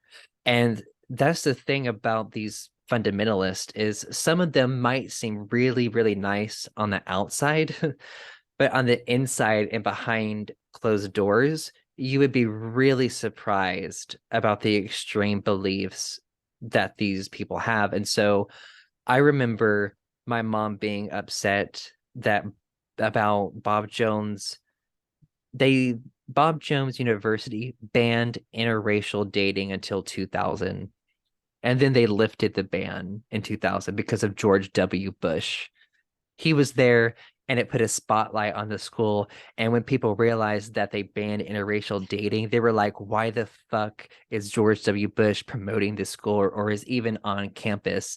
And that forced Bob Jones University to be like, oh, we misinterpreted the Bible. We used to claim this as God's truth, but we're so sorry now. It's not our bad. We change that now. And so I remember my mom being upset about them lifting that. And I remember her talking to her mother. She was like, "Can you believe they lifted that ban?" And I was just like, "Oh." my gosh, like in my mind, I'm like, I gotta get out of here. I cannot be around this Yeah. anymore. Like they don't even see how extreme or how awful. And that's the thing. When you surround yourself with people who only think like you just reinforce each other's Yeah. beliefs. And Yeah. it's so normalized. And so here I am, like, struggling with my mental health, struggling with religious trauma, queer, and I'm going to a fundamentalist Christian college. So I was dreading it. And so before I went, or before I was about to leave, I then decided to tell my mom that I didn't want to go anymore, which was a big mistake. And it was hard to say that because my mom had said, "Oh, I am so, so glad I have a son that really wants to go to a Christian college and is a good Christian and has that desire." And I'm thinking, fuck, you're not making this any easier to say that I Yeah, don't want to go. especially after the whole debacle around not going to the one that looks best for the family, and it Hmm. sounds absolutely physically and psychologically exhausting to be part of a group like this, because the the the mental triathlon that you've been through personally, with all of these layers of complex, difficult personal things that you have going on, it sounds like your mum's probably just exhausted, or just as exhausted, worrying about what everybody else thinks about her and how she looks and how your family looks. And have to imagine that if your world is as big as your church group and community, then when they lift a ban, or when a preacher passes away, or when there's a scandal within the church, it's the biggest news in the world. It's like front page news headlines, everything's blown up, everyone's talking about it, everyone you know is involved. And I imagine that when your world is that small, those things are like a huge deal. And I imagine that each individual in that environment could be experiencing their own exhaustive thing, whether it be, how do I look to others? How am I going to tell my family about my sexuality? Or how am I going to tell my parents that I don't want to be in the IFB anymore? Hmm. Um, it just, yeah, you must have just been absolutely worn out by the time Hmm. you eventually ended up going to uni after all of this. Yeah. And so basically, it was like, I think a month or two before going to Bob Jones for my freshman year, which was in 2018. I remember saying to my mom, I was like, I do not want to go to Bob Jones University. I don't think I'll fit in. And then that's when I came out to her and I was like, they'll treat me terribly. And also then I mentioned my doubts about the Bible, and I was like, I have my own doubts about the Bible and fundamentalism, and it was a lot to unload all at once. When she has this perception of you, it was a lot, um, which I totally understand. So I was like, and I'm like, there are so many. I'm like, there are also so many issues I have in the Bible of God doing all these violent things, and blah blah blah. And then number one, she was like, oh, she was like, you're not gay, you're confused. No, you're not. You're not at all. And because I didn't fit her idea of what that was, I think that's what made her say that. And it was so funny because then she's like, yeah, she's like, I've seen you at Chick-fil-A, Andrew. She's like, all the girls love you. I don't understand. Oh, oh, mom. And I'm like, Mom, I don't think you understand. Like, anyways, Oh, I didn't explain to her that, but I was like, I'm like, it's not in that way, mother, but okay, whatever, whatever makes you feel oh better, I gosh. guess. And so then she just got so defensive, and it's because this belief system is her entire identity. Now, I didn't think about this then, but looking back, I'm like, I was basically attacking her entire identity. And she was just defending it. She's like, oh yeah, she's like, God had to do all these terrible things because these people were wicked and they didn't believe and the blah blah. So justifying all these things. And she was like, Sorry, things are a little loud back here. I'm gonna wait a second. Oh no, it's okay. I can't hear It's okay. anything, but You can. Perfect. Okay. I just want to make sure. I don't want to make post-production hard.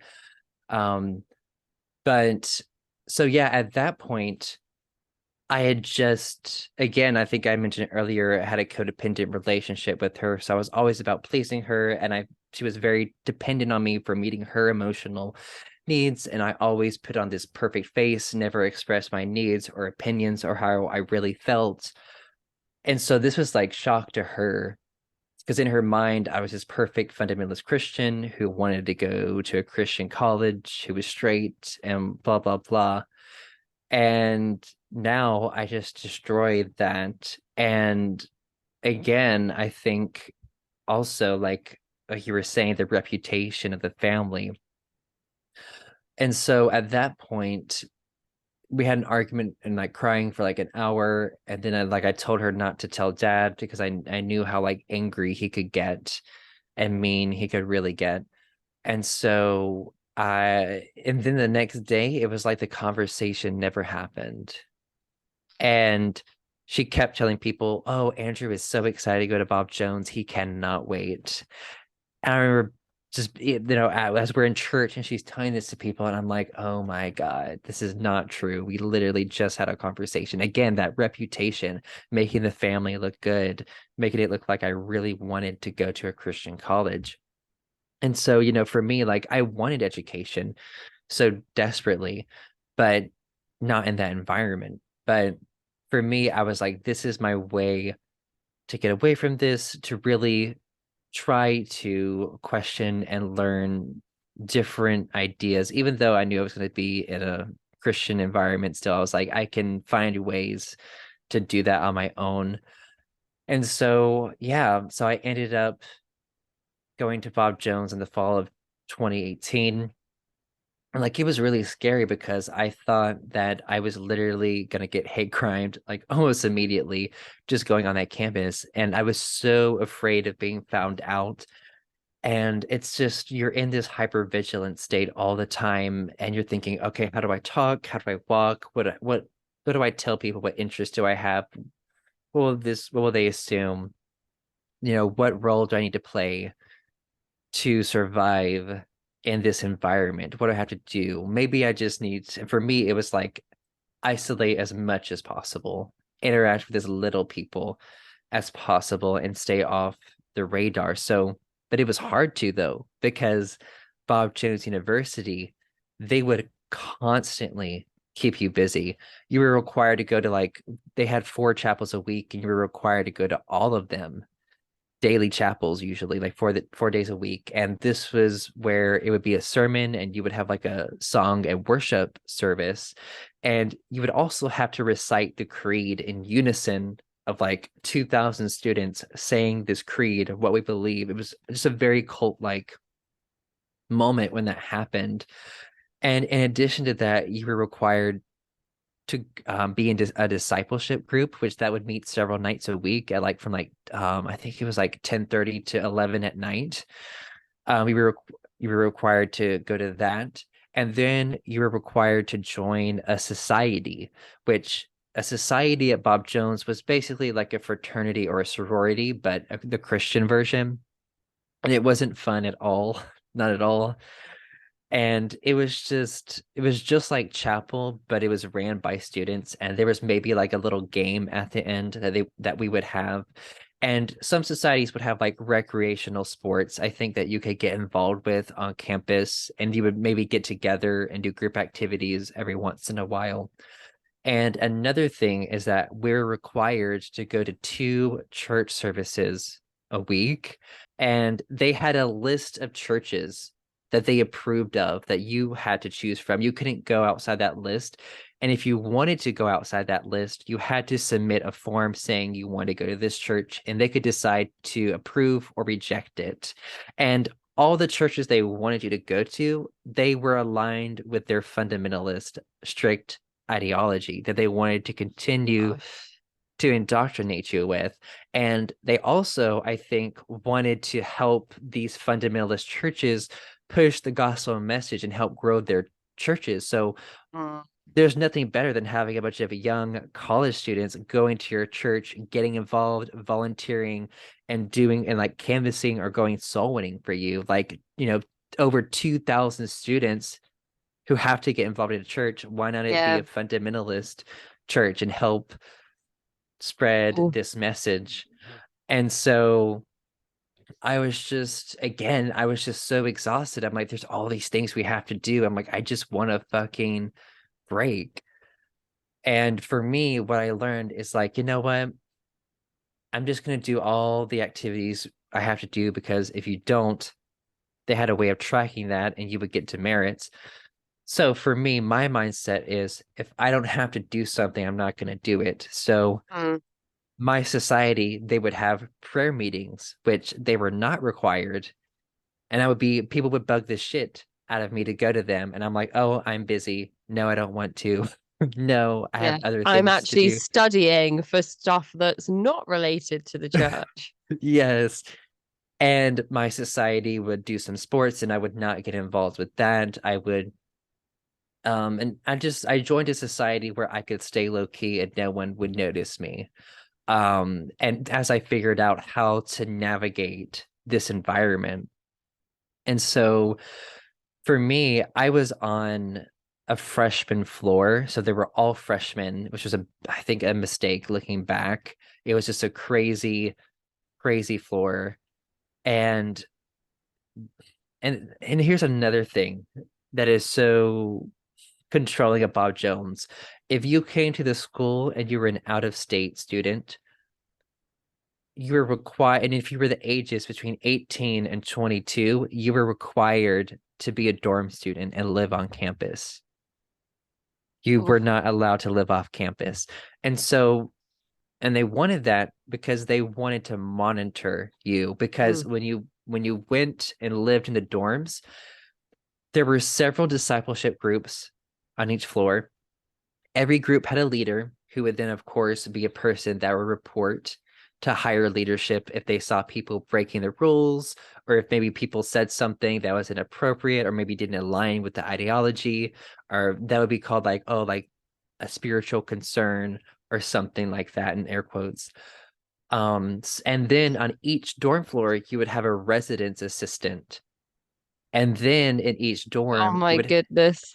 yeah, and each dorm you would have a dorm supervisor. So how the hierarchy worked in the dorm soup was at the very top. And at the second was a residence assistant. And then the residence assistant was in charge of all of the discipleship group leaders.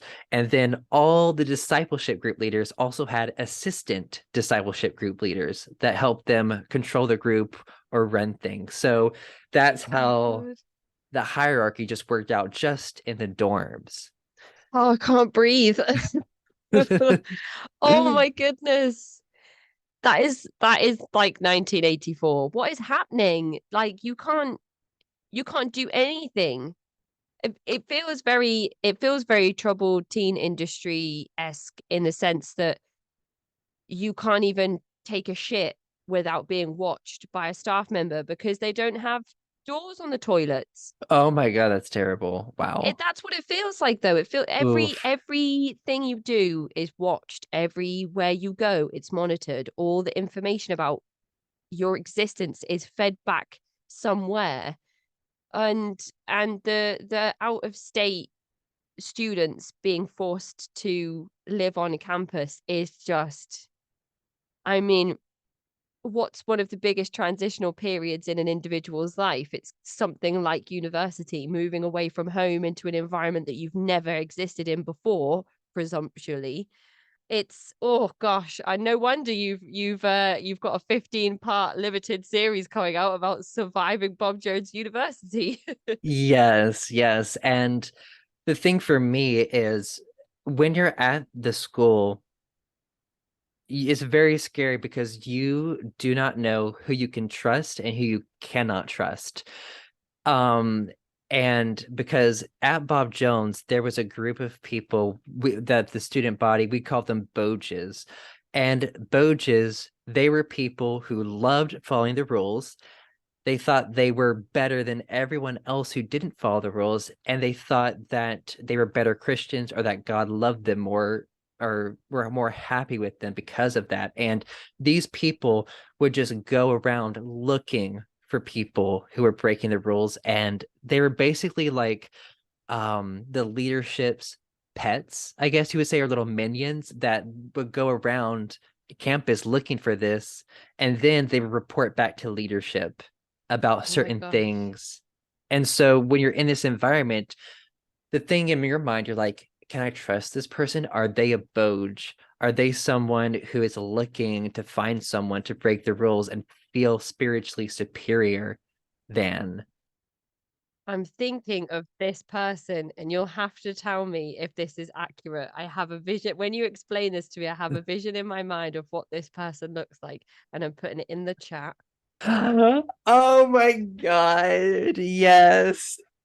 That's Who what it is makes me think of. He is from a TV show called Recess. It's a kids' TV show. And I think his name's Randall. So oh Randall would always feed back to the playground, like to the playground bullies and to the teachers.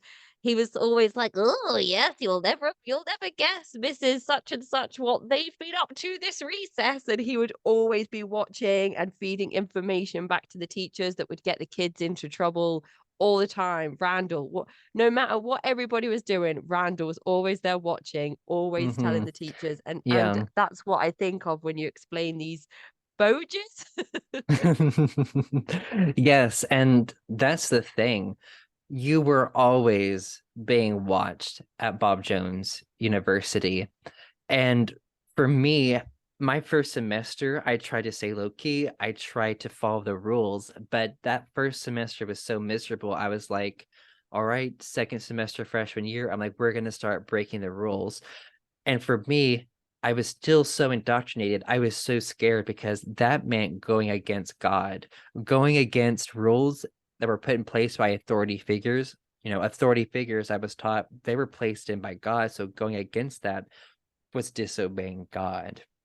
And so that I had that anxiety that God was going to punish me. But then I was like, well, I'm literally just going to die in this environment if I don't break the rules and have some freedom and just enjoy life. And so for me, not even knowing at this point that I was dealing with religious trauma or even knowing what trauma was, but I was just struggling with my mental health. I basically I did start breaking the rules, and what happened was I didn't know how far they would go to monitor students. And there would be times when I just had to get away off of the campus. And as long as you weren't staying anywhere overnight, you didn't have to tell anyone where you were going off campus. So there would be times when I would be like, okay, well, I know discipleship group is tonight at 10:30, so I can leave the campus to go to a nearby park from like 8 to like 9:30, and then I can walk back and all these things. And so I remember because I needed a break from the environment, I would walk out at night at times. I would still be back in time for curfew to not get in trouble, but I would walk and go to a park just to rest and just let my mind be. And like nature that's my safe place. And it was since my childhood. And I remember that I went there one night and then and this park was like half a mile from Bob Jones, and I would walk to it. It would take me about like 30 minutes to walk to. And I remember I got back one night, I was following the rules, and I think it was my residence assistant. Yeah, it was my residence assistant my freshman year who walked into my room after I got back. And he said to me, he's like, "Hey, Andrew, how are you? Is everything okay?" He's like, "I saw you walk into the woods a while ago." And in my mind, I was like, well, I walked into the woods to go to the park that's like half a mile away that I walked to. I was like, what in the world? Like, so I was like, oh, I'm like, oh yeah, I'm fine. It's like, okay, just wanted to check in. And it was a way of him saying subtly, I'm watching you. I know where you're Oh, going. And I sat there, I was like, he followed me. Or no, he had to know where I was going to even wait there and watch.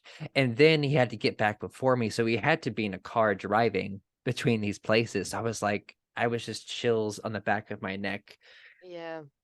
of like knowing of how far of me being monitored that I was. And I was like, oh my God. It was like nothing was safe at that place.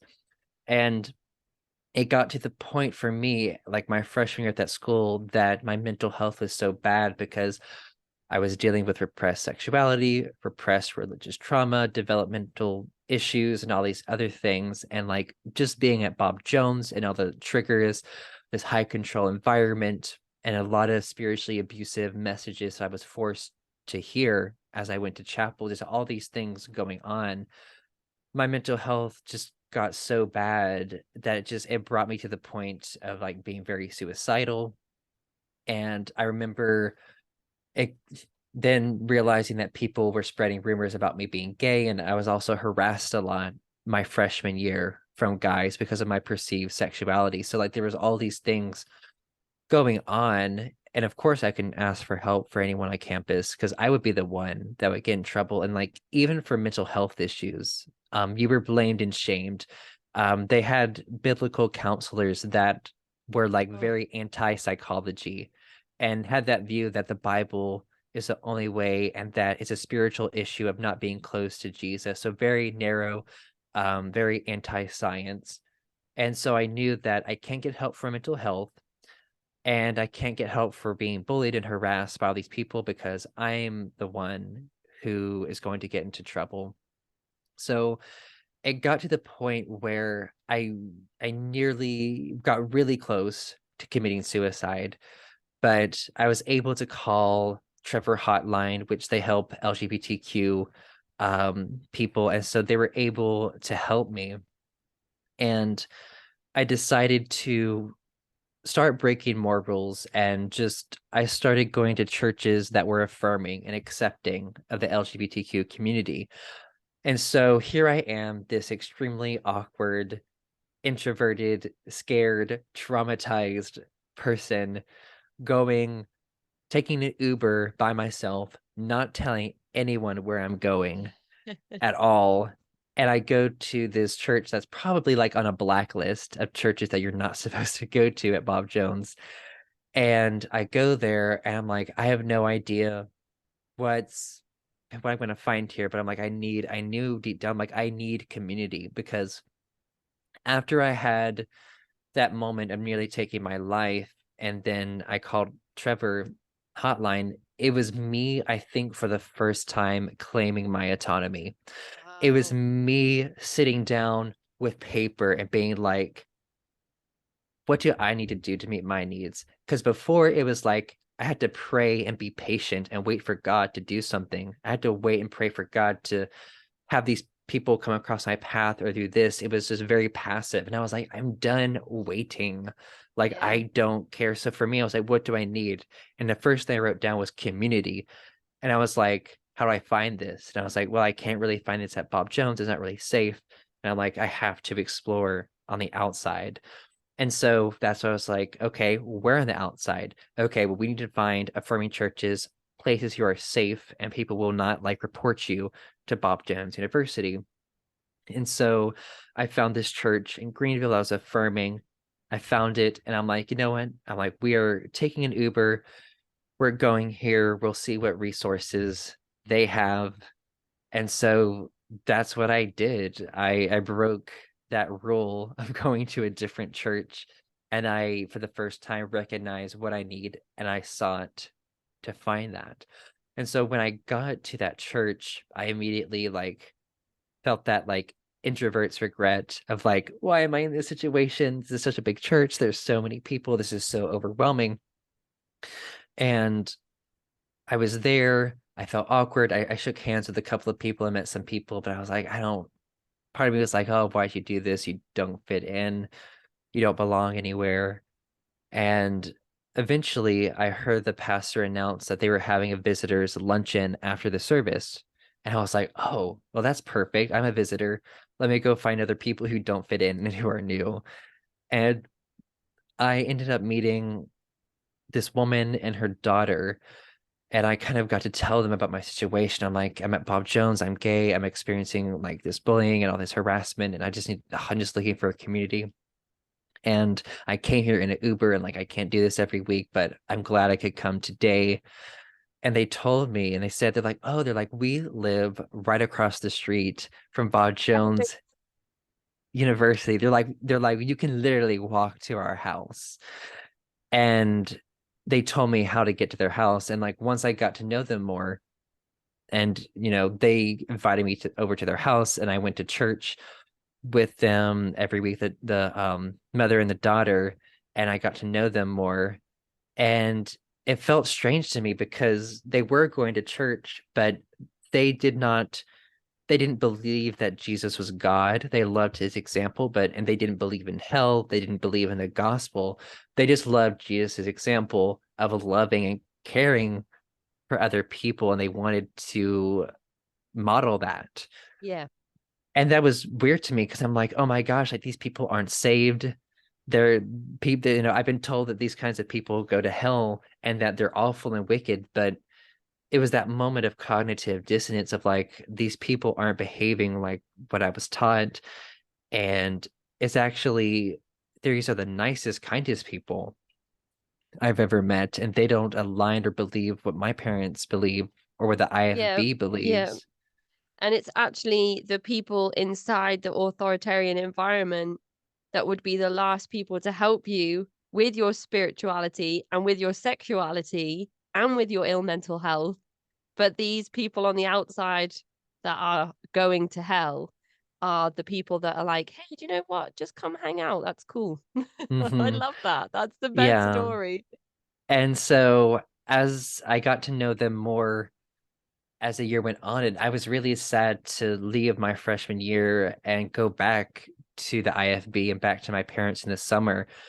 And I was still hesitant about going back to Bob Jones because he was so miserable. But because I had that safe space, I'm like, okay, I'm going back, and there's nothing here in the IFB and back at home. So thankfully, at Bob Jones, it's my sophomore year. I was able to find a few people I could trust and start to open up to and form friendships, which was really like it took me a year, which in that environment is understandable because you just can't trust anyone. So once that Yeah. happened, I started opening up more and making friends. And it was still a terrible environment, but when you have people on the inside with you, going through it with you, it makes it a lot more um, durable, I guess you would say, or being able to endure that. And as it went on, like I just eventually, I still kept in contact with them. And at that point, I decided that I wasn't going to church anymore. And that was another rule that I broke, not going to Yeah, church at just pulling all. out all the rebel stops, pulling them all out now. Like, why not stop there? Let's just keep going. How many other things can we do that are really going to upset your mum, especially, I imagine? Yeah, and so my parents thought I went to church those 3.5 years I was there, and I did not. And the reason I was able to get away with this was number one, it was an honor system. You would fill out a form each week that you had to submit to Bob Jones telling them where you went. Now, how they kind of enforced the rule was every Sunday morning at a certain time, they would clear out the dorms. There would be room checks, and you had to be out of the dorm by a certain time. So there had been times when I had slept in my freshman year, and I hear them opening the doors and closing the doors as it's getting closer and closer and closer. And I remember waking up and hearing the doors opening and closing next to me. And I was like, I'm like, they're checking the dorm rooms. I'm like, if they catch me in here, I'm going to get in so much trouble because you can only be in there if you were sick and you told them ahead of time. And I had not done that. So I was on the top bunk, and I just quickly pushed out my mattress a little bit, and I slid in between the bunk and the wall, kind of stuck there.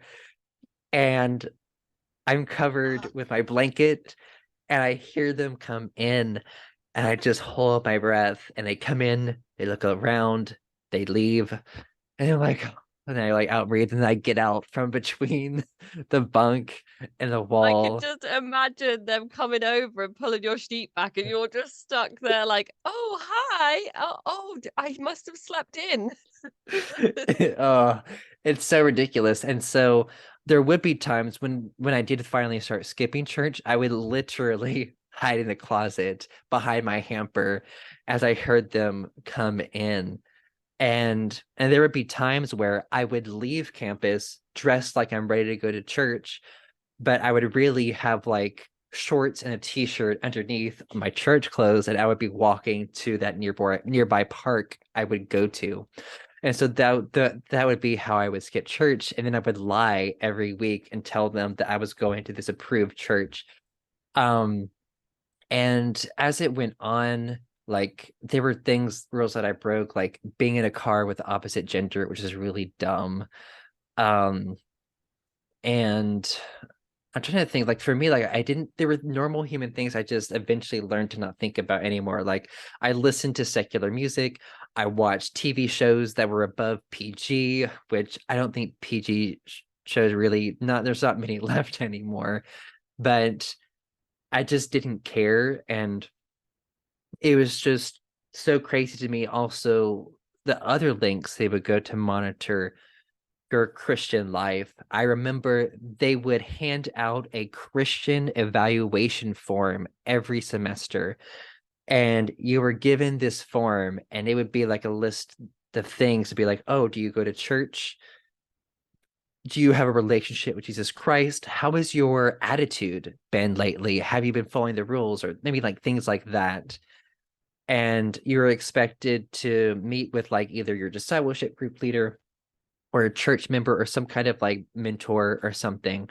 And it was interesting because it was never required. They were like, yeah, they're like, you're not required to fill this out.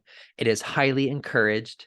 And the annoying thing is they would still check up on you about it. Your discipleship group leader would be like, oh, have you filled out the form yet? And have you met with someone? Because the discipleship group leaders, they love that like, oh, that power, Mm. that spiritual Randall. superiority. Oh, Randall.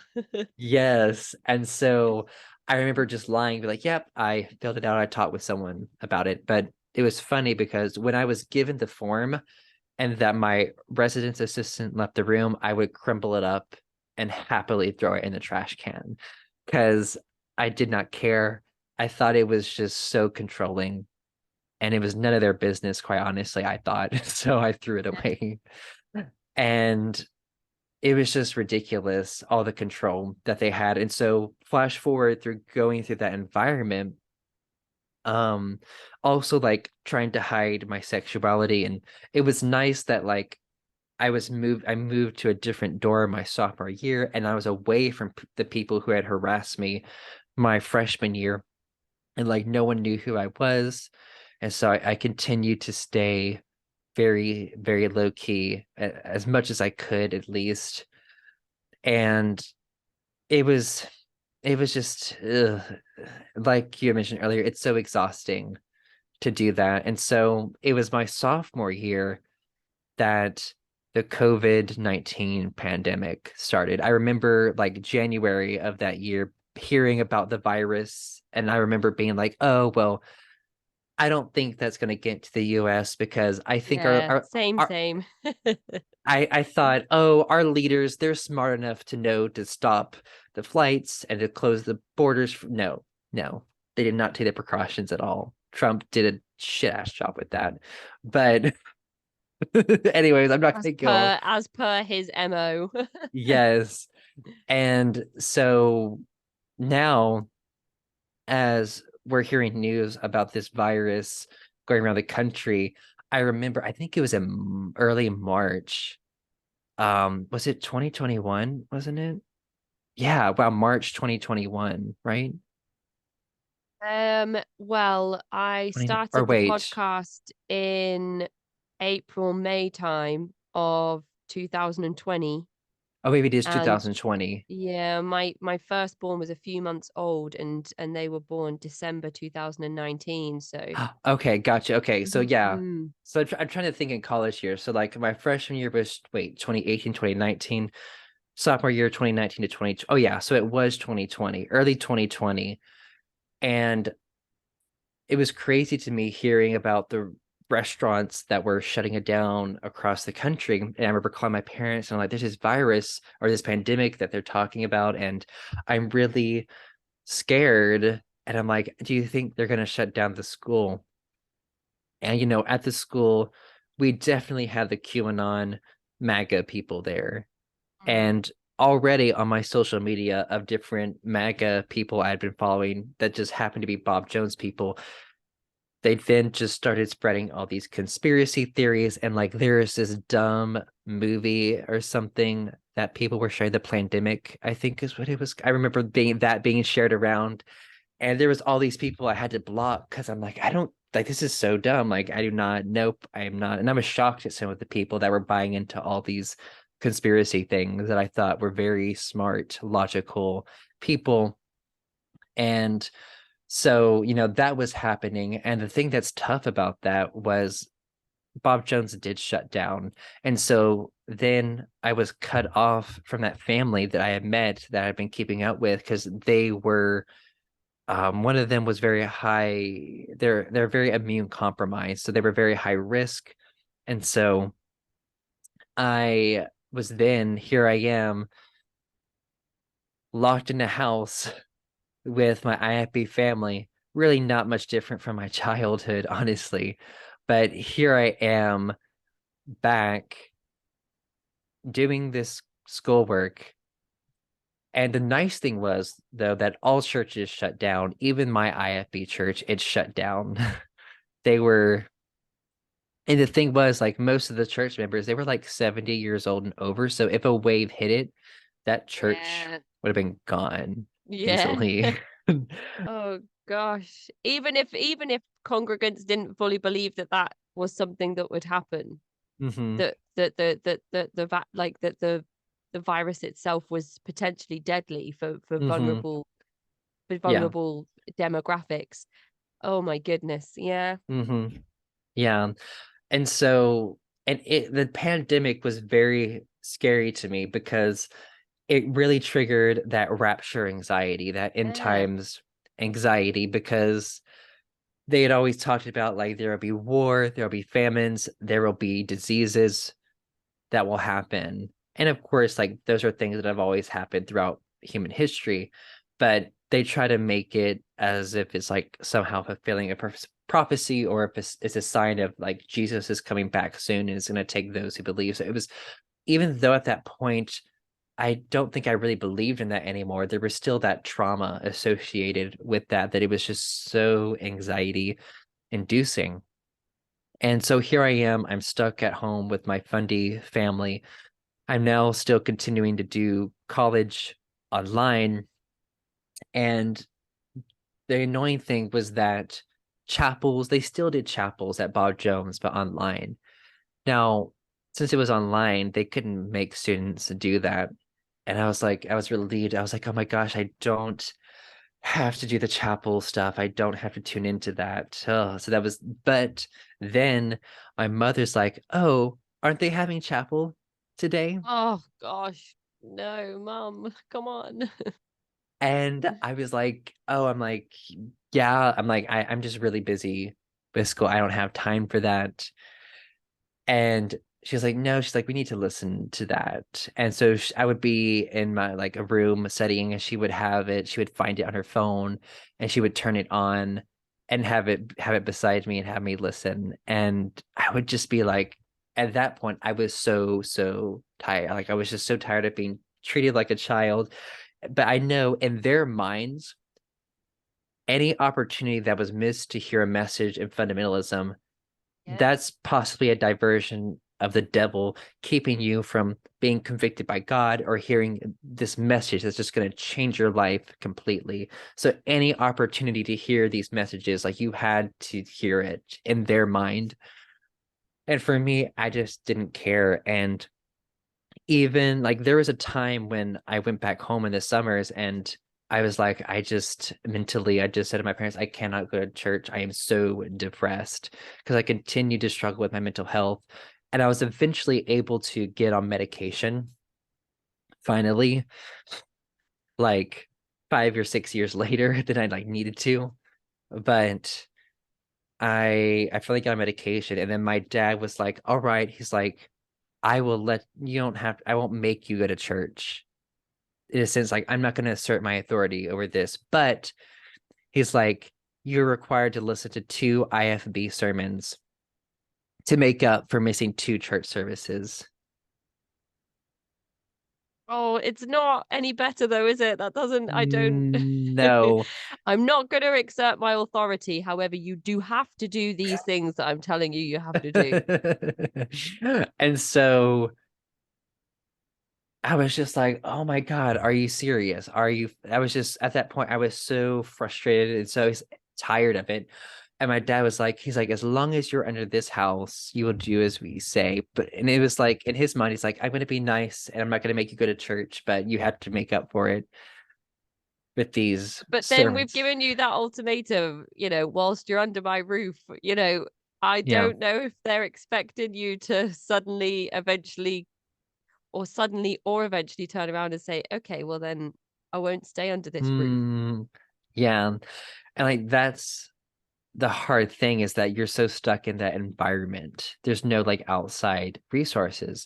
And so that's why I was glad at Bob Jones to start exploring outside of that and find those resources. So as I continued on my journey at Bob Jones, I again continued struggling with my mental health. I remember like my junior year, which I think that started in the fall of 2020, just going to Bob Jones, having depression and being on meds, just trying to keep it together and just trying to function.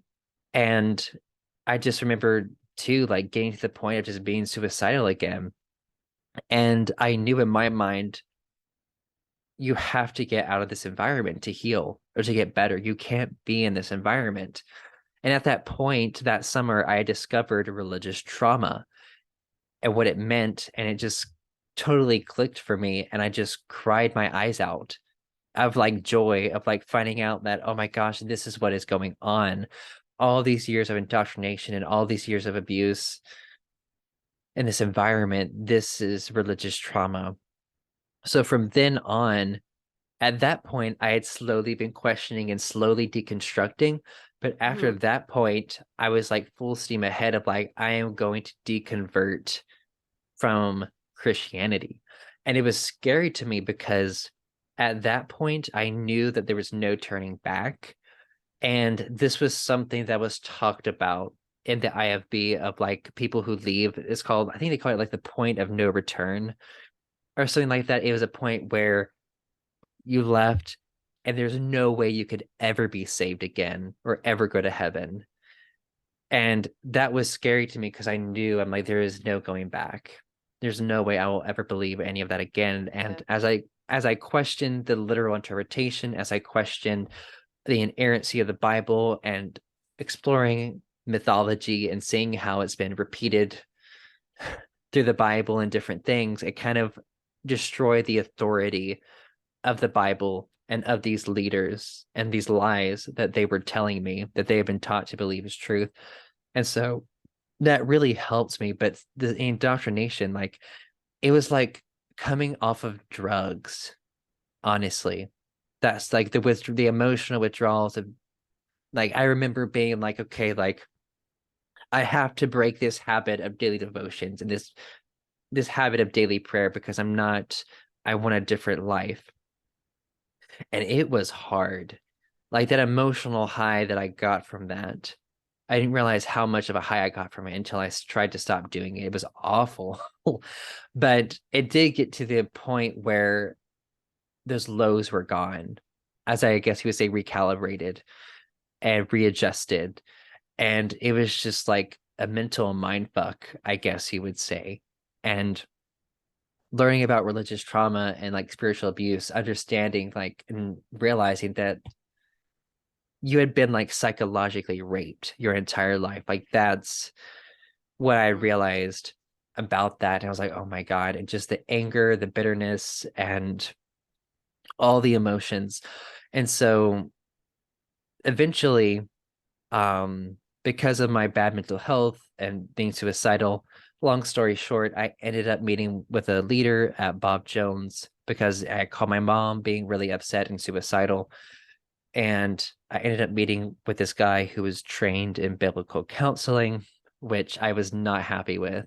And I came out to him. Like I was so sick of it. I didn't care if I was kicked out. So I came out to him and I'm like, I've experienced all this harm from this environment. And I told him all the horrible things I experienced from people and being shunned and being mistreated and just being in this abusive environment. And after him knowing that I've been suicidal or I am suicidal this day, he's like, after all of that, he's like, oh, I see how you've been paying for your sin. And so really victim blaming and blaming me for all these things that have happened and saying I was paying for my sin. And it was just like a stab in the heart. And that was like the last straw, I think, for me, because I knew that he was interpreting my experiences through his own extreme fundamentalist lens, and he had to make it fit his ideology. And so to do that, they just blame you and shame you and just say, oh, wow, that's your sin. And it didn't blame the people who had harmed me, the teachings I've been exposed to, or the way I was treated. And at that point, he then was like, well, he's like, it sounds like you're not a Christian from what you're telling me now that you're done with it. So I can't help you. I can't meet with you anymore. So this person who knows I'm mentally struggling and is suicidal then says, oh, well, you're not a Christian. I can't meet with you anymore. And that's what biblical counselors are taught. They can't meet with people who don't believe what they believe. And so at that point, um, I was like, oh, whatever. And so even though that was a terrible experience, just talk about those things and get it out, it was a relief. And then to know that, okay, this high level staff member knows I'm gay and I'm not getting expelled for it. He doesn't care. And I think it's because like I hadn't broken those rules. I was never in a relation. Well, actually, I was, but no one knew that. But that's a whole other story. But he never had knowledge of that past, I guess you would say, relationship or whatever. And since I had never gotten in trouble at that point at that school, and there were no complaints of me. He he didn't kick me out or didn't give me demerits or anything. He just let it be. Um, and like I think he did want to do like discipleship if I ever considered myself a Christian again. And that was something that did actually happen the next semester, which is in the spring of 2021. And I'm saying this in air quotes. I had a reconversion experience. It wasn't spiritual, it was emotional. Um, I basically was love bombed, and that's what really got me back and like recommitted or readjusted. But and here's the awful thing about these fundamentalist environments. They're so fear-based and they'll spread fear, fear, fear, shame, shame, shame. And there will be every once in a while, out of nowhere, there will be this just really loving and wonderful sermon that just catches you off guard. And when you're so used to just being beat down, beat down, beat down, and then you're brought up again, it's just so euphoric, I think, in a sense. We definitely see those parallels in abusive relationships, one-on-one abusive relationships. That's a very recognized parallel. And domestic abuse victims talk about how overwhelming it is to feel intimacy and love from the abusive partner who has been horrible, verbally, physically, sexually, financially abusive towards you for such a long period of time. And then they come to you, bring you flowers, bring you chocolate, take you on a date, treat you really nicely, talk to you really nicely. And it reinforces your devotion to the person before they then go back to pushing you down, hurting you with words, physically, sexually, and it's a cycle that continues. Yes. And that was something that was interesting to me to after I left, learning about the narcissistic abuse cycle. It just clicked for me, like the love bombing and then the putting down, and then it repeats again, basically. But I didn't know that when that was happening.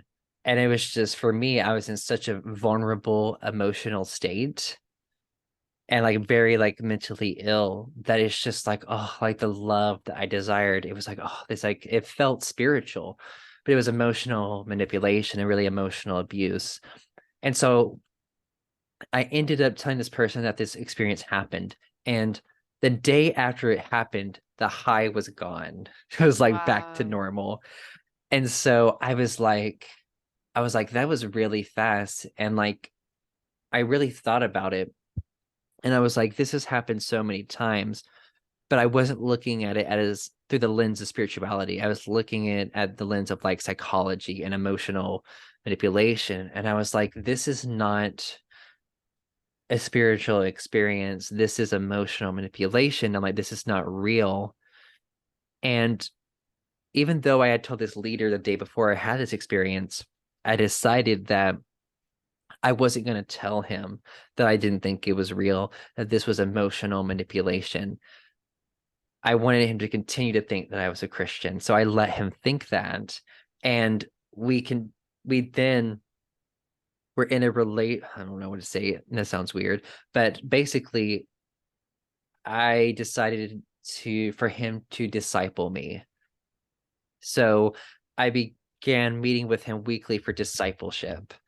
And honestly, I was really curious about learning more about Christianity because most of the sermons and things that you hear in these environments, it's all about fear and shame and making you conform and obey rules. I wasn't really learning much about the religion that much, except by like they talk about the gospel and like why Jesus came, but like there wasn't, it was very shallow sermons, very base level. And I was curious about learning more.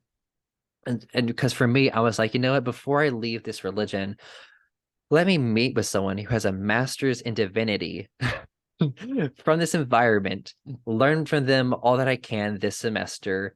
And just because haven't had, I felt like a concise, logical, chronological flow, even despite being homeschooled, I didn't feel like there was much. It was indoctrination. It was learning about following rules and like following the strict code of conduct. It wasn't really like learning deeply into theology. It was like, oh, these are our beliefs. Now let's use the Bible to justify these beliefs. It wasn't really just digging into it. So for me, I was like, I'm just going to listen and learn from this person of his interpretation of Christianity and what Bob Jones has taught him to what to believe about Christianity and their own theology. And like there were interesting things about it.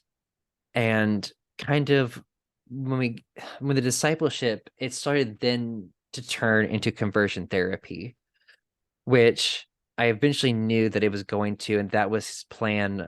And we had kind of talked about it, but looking back, I realized that he was spiritually grooming me. He was building this relationship with me to build that trust and have that connection of this like discipleship, and then exploit that to then switch into conversion therapy. In that moment, I didn't realize that. It was a slow process. And it wasn't obvious to me, but out of it and looking back, I can see that. And, you know, he was not trauma informed.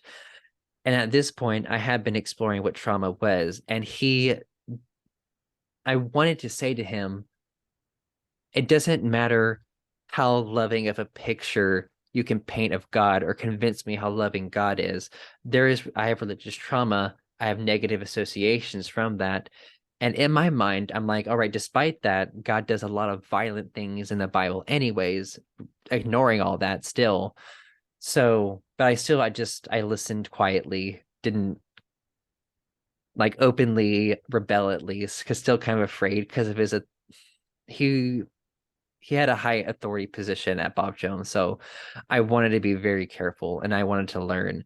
And so at the end of discipleship and right before it changed into conversion therapy, I, at the end of that, my conclusion was I don't believe in hell anymore.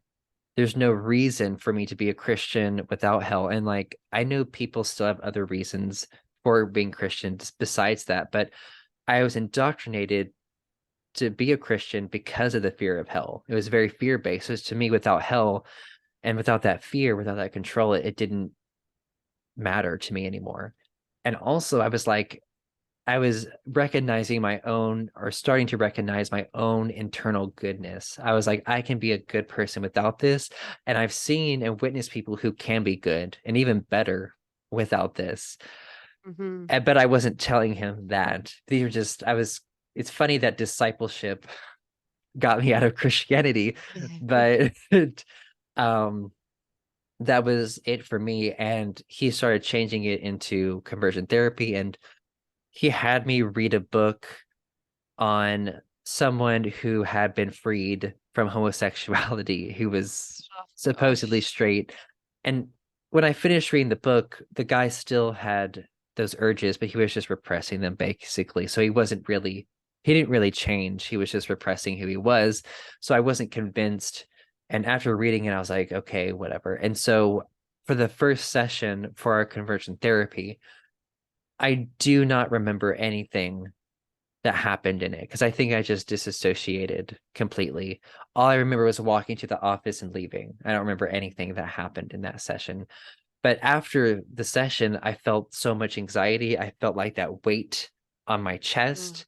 And I gosh. felt those feelings of suicide coming back to me. I felt that internalized homophobia from those traumas coming back. And immediately, my intuition was like, you do not need to do that again. And No. so the next week I texted him and I was like, I'm not doing this anymore. I don't think it's healthy. I'm like, I'm not letting you do this to me. I'm like, if you want to do that to other people and they'll let you or whatever, but I'm not going to do that anymore. And then he was like, texting, he's like, let's meet and let's talk about this. And I was like, no, I'm like, I'm not meeting with you. I've made my decision. And I told him, I'm like, thank you for the discipleship part and teaching me about like showing me your theology, but for the conversion therapy, no, like I don't think so. And so that was it. And so at that point, deconverted at the end of my junior year, done with it. A lot of deconverting and like researching for in the summer. And flash forward, senior at Bob Jones University, fall of 2021. And here I am knowing I'm not a Christian anymore, knowing this is an unhealthy system, knowing that it is abusive in and of itself. It was like so awkward for me. It was like, I was like, what am I doing here? Like, I don't need to be here Oh, but you're anymore. so close to the end. Like you've endured it for that many years. I know that we shouldn't look through the lens of sunk cost fallacy, but part of me would be like, oh, can I just do another 8 to 10 months? Like, can I Oof. just? Yeah. And so here I am. I'm back at Bob Jones. And I was like, you know what? I'm like, at that point, the only healing that I had been doing was writing my memoir, which when I started it, I never planned to publish it. It was just like me getting my thoughts out.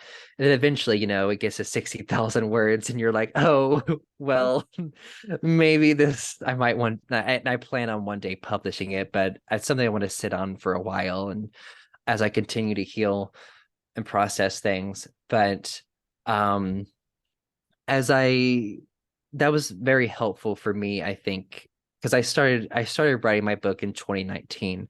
So that was something that had been helpful for me through that time to get these things out. And so my first semester of my senior year, fall of 2021, I was a visual studies or a visual arts major and I minored in photography. I decided to create a photo art series that really explored religious trauma through my experiences.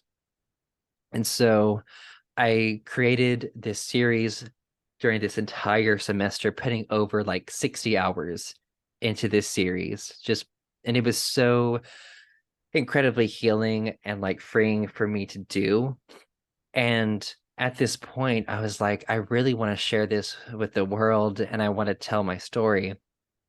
And so I released it in January of 2022. And I ended up getting an interview with a really popular digital creator and author.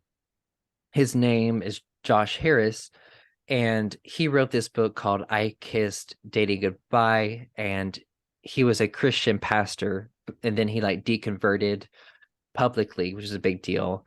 And his book, I Kissed Dating Goodbye, heavily influenced the purity culture movement. It has sold over 1 million copies worldwide, and just very influential in evangelicalism also. So when he deconverted publicly, it was a big deal. And I think it was around like 2017, maybe or something around that time was when he publicly deconverted, and he renounced his book and apologized for all the harm that book has caused in people's relationships and their connection with their own sexuality.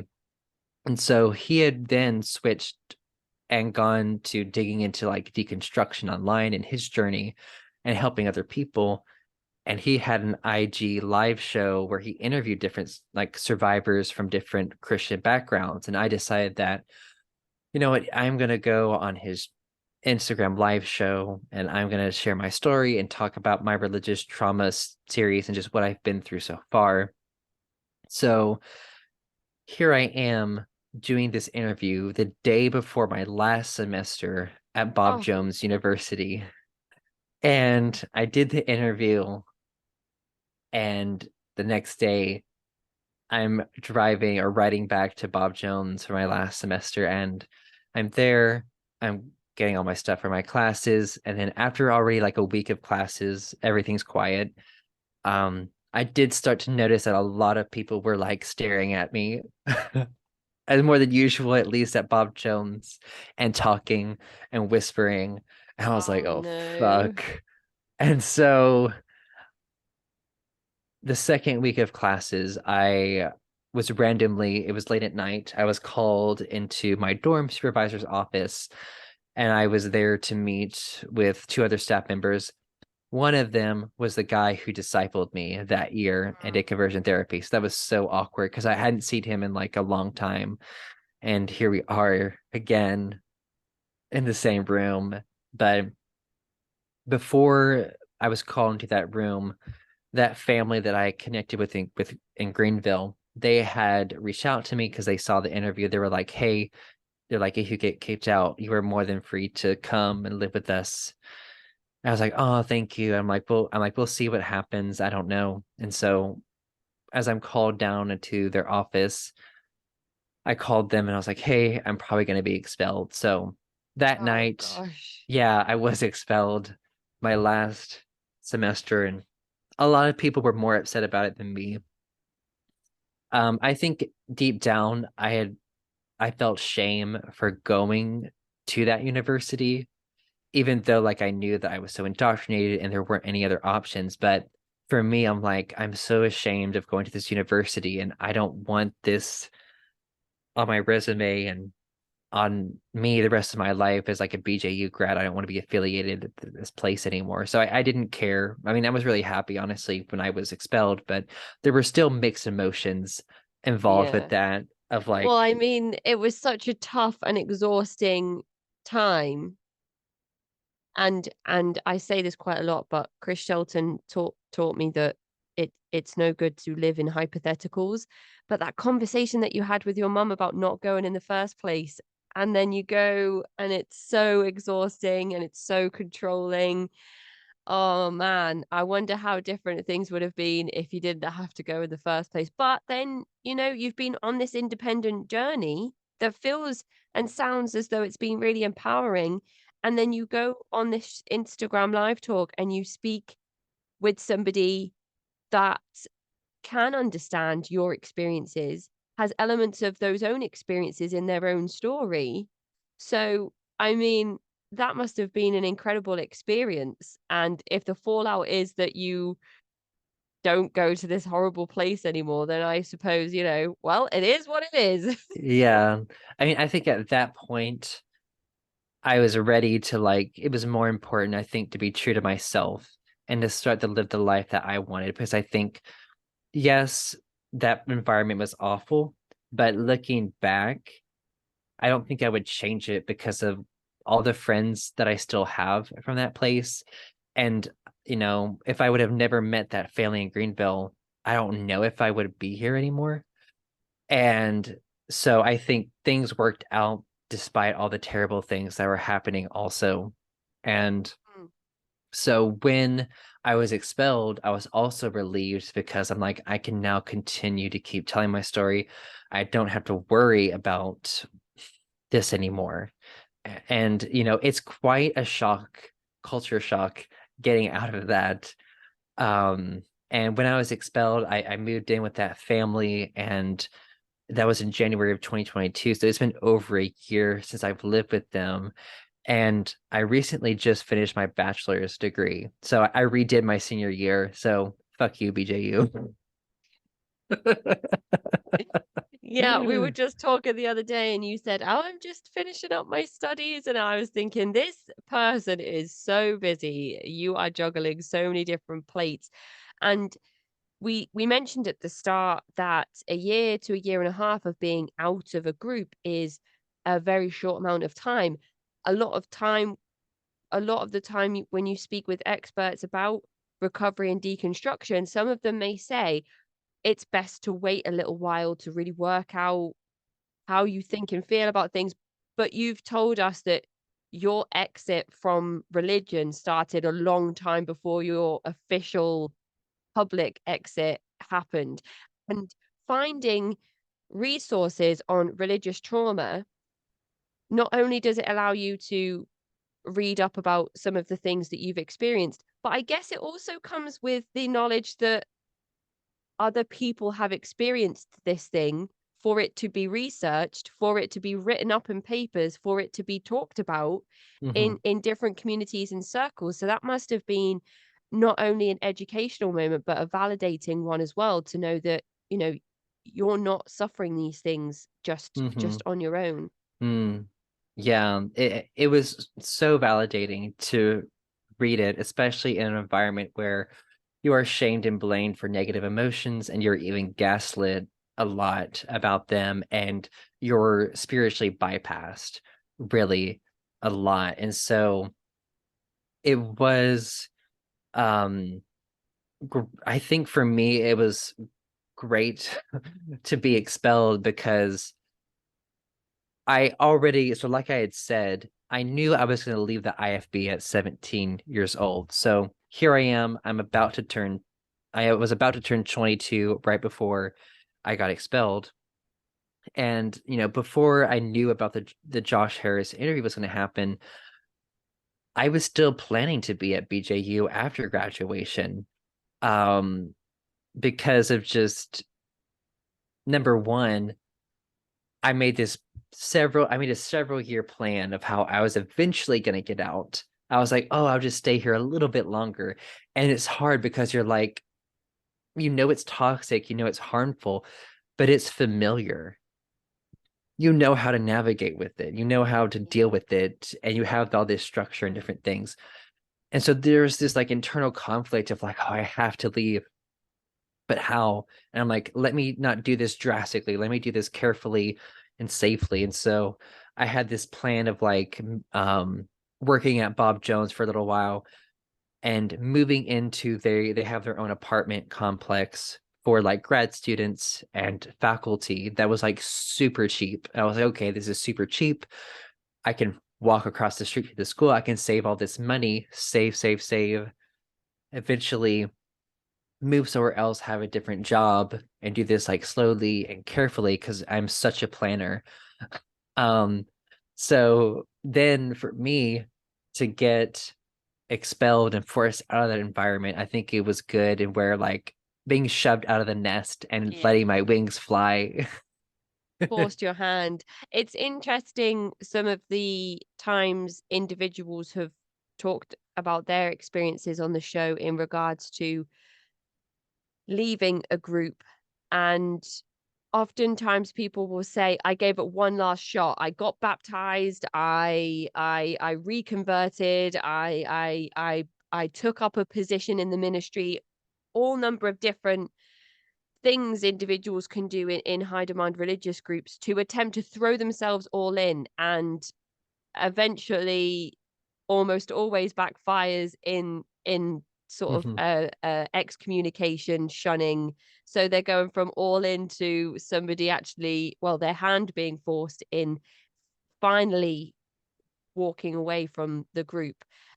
So I mean, who knows how far away this conversation would have been Oof. if Yeah. that wouldn't have happened, and all the other Hmm. things that you have going on. You're writing your memoir, which is amazing. You are you've got Speaking Up with Andrew Pledger.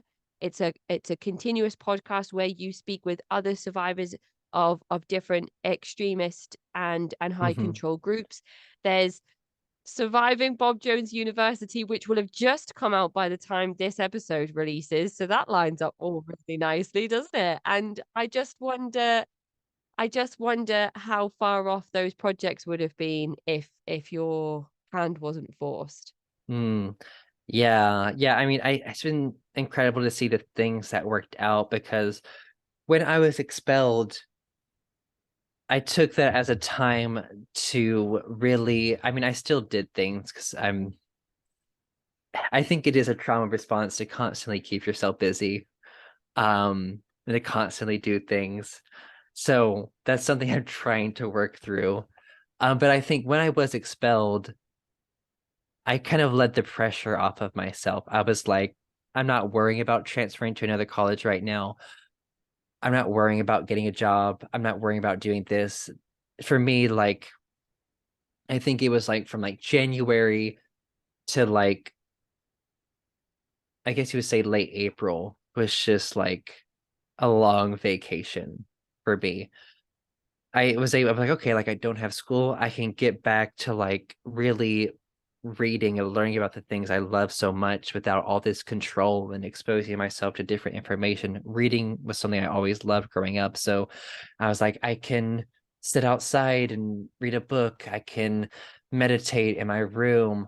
Oh yeah, and like was going to therapy also. So like literally when I was expelled, I started researching therapists, and I found a really good therapist that also left Bob Jones, and so they knew that environment. So I was able to be in therapy and just start even picking at the mountain of things that I needed to deal with. And so, and just trying to, and like even in that time when you get out, it was so hard, and I'm still struggling at times learning to just rest. And I know we've talked about this before. Um, so I was still like learning, I guess, trying to have that balance. And for me, it was kind of scary, or it was scary because you had this environment of all this structure, this certainty, this comfort, despite all the toxicity and abuse.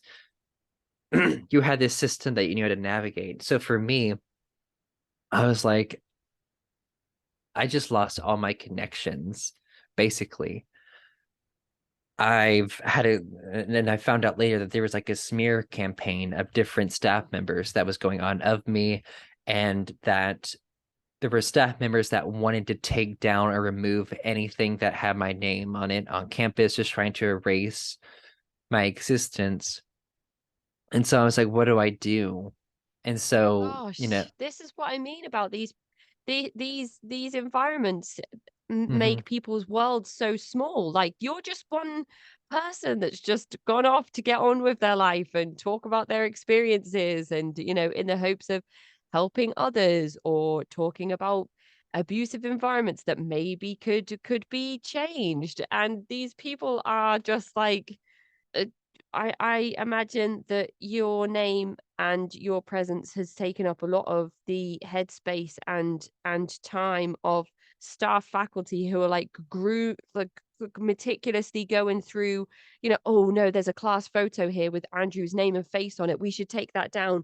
You know, Probably not dealing, or maybe not dealing with actual cases of abuse and harassment that are happening on campus at that time and further afield. Very serious allegations of people coming to them saying, "I feel like I am in a place where I might take my own life." And they're like, "Hmm, yes, I see how your sin is making you pay. But I actually am a bit busy at the moment looking back through some of our magazines to make sure that Andrew Pledger's face is removed from them." Like, it doesn't make sense. Like, the world is so much bigger, and Andrew's just one guy that wants to go off and just do his own thing. Yeah, and I think I didn't realize until some students told me how many students were sharing that interview on campus and were actually supportive of what I did, despite me leaving Christianity. I was really shocked by the support of a lot of people who were silently, I guess, rooting. And I was shocked by a lot of positive messages that I got from BJU students. Because I emotionally prepare myself for the hate that I was gonna get. I did get some, but um I was also for me, my whole life, I was the people pleaser, wanting everyone and everything to like me. So I had to prepare myself and get rid of that and be like, you know what? I'm gonna be the other now. I knew that once I did this in their eyes, I was the evil one. I was the lost one. I was the wicked, evil person deceived by Satan. And even like some would say I'm a servant of Satan now. That's how I think a lot of them see me. Not all of them, but I think the people who are heavily indoctrinated. But I was surprised by the response. And, I did it in a way, the interview, where I tried to be as like loving, understanding, I guess, as I could be, because I knew I'm like, if I'm mean, angry, and hateful in this, they're going to use this as an example of look what happens to you when you leave this. So I try to be loving and kind, but still authentic and real. And I think that's what surprised a lot of people because, oh my gosh, this person who's supposed to be evil and awful, he's experienced all these things and he's being actually having a great, like, loving and like open-minded approach to this. This is surprising. And I think another reason why a lot of students shared it is because most students don't speak up about things that happen, about their experiences, because they know the consequences. And I think, sadly, I think I was used as an example of what happens when you do stand up to these authoritarian environments. And and for me, I think before I left, there was a mentor there that I had kind of gotten close with, and like they were so disappointed and were just heartbroken. And they were like, oh, like, why can't you just stay in and change it from the inside out? Oh, And in my mind, I was like, that's not going to work. And I think, and I hope people can learn.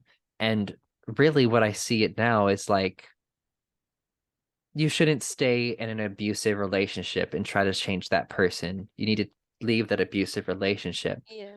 It's like you said before so perfectly. I need to think about what is right for me. I need to do what is right for myself. And I guess it's in the same sense that individuals are saying, "Oh, Andrew Pledger, he's this guy, he's being controlled by Satan, he's renounced the church. We don't want to associate ourselves with somebody that thinks that way." But actually it's not that. It's just you thinking about you. It's not Mhm. you versus the church or you versus the faith. It's just me looking after me.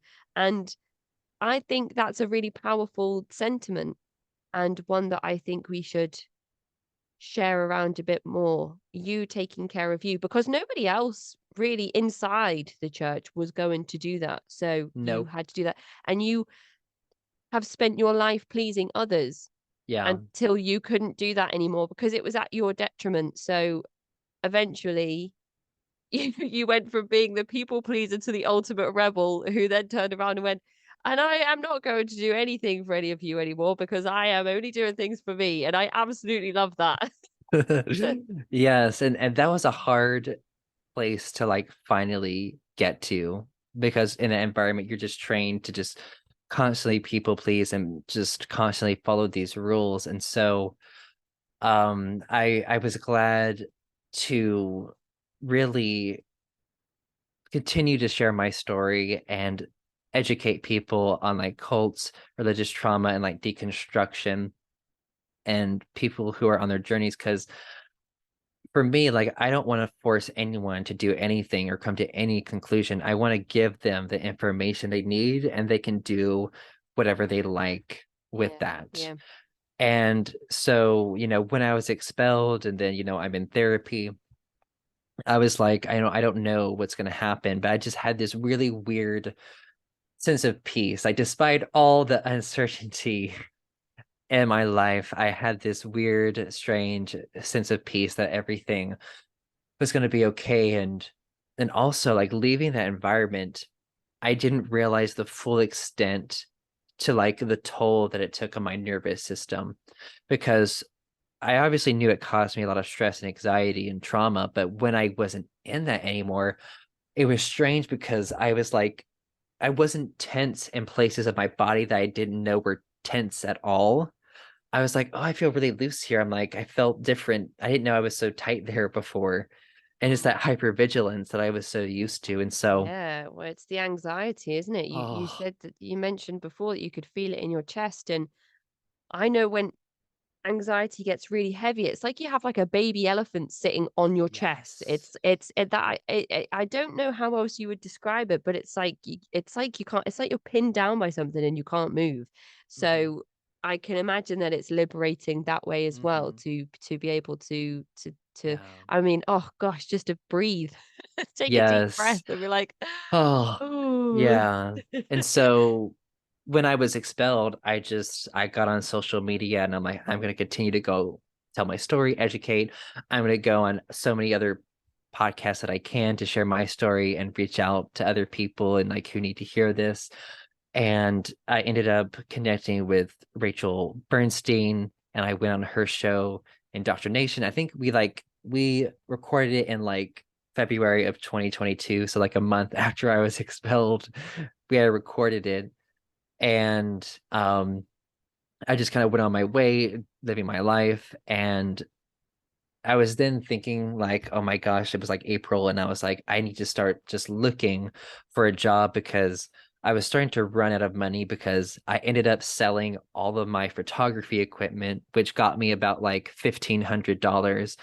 And so that's kind of what I just used to have that cushion. And so I was like, okay, like I need to start looking for it.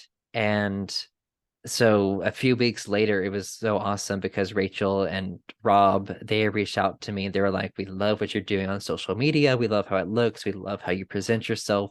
Would you want to be on the team as our social media manager? And I was like, yes, yes, I would love that. And it was perfect because I'm the kind of person who really needs a job that has purpose and aligns with like my personal values. So it was just a perfect fit for both of us. So yeah, since then I been working on the indoctrination podcast, helping with social media related things, and of course like doing my own podcast and now a limited podcast and my own social media, working on my book, doing college, which I recently finished.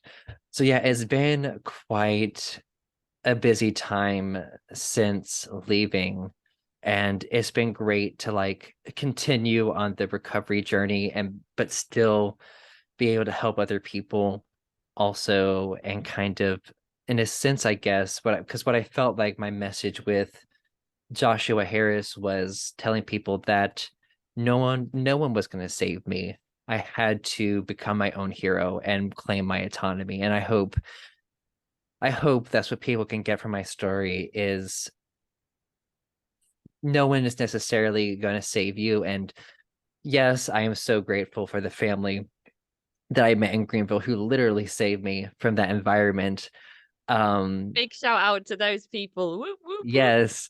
But if I would have never taken this courage to like seek that and find that, none of that would have worked out.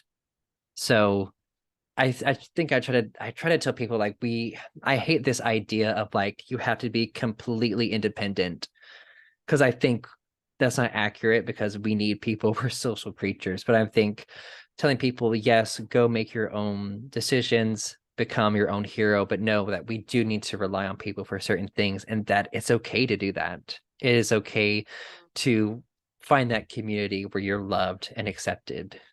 Mm-hmm. I think that's a wonderful thing. Interdependent is what I would Oh, describe yes. myself as with my Mm-hmm. partner.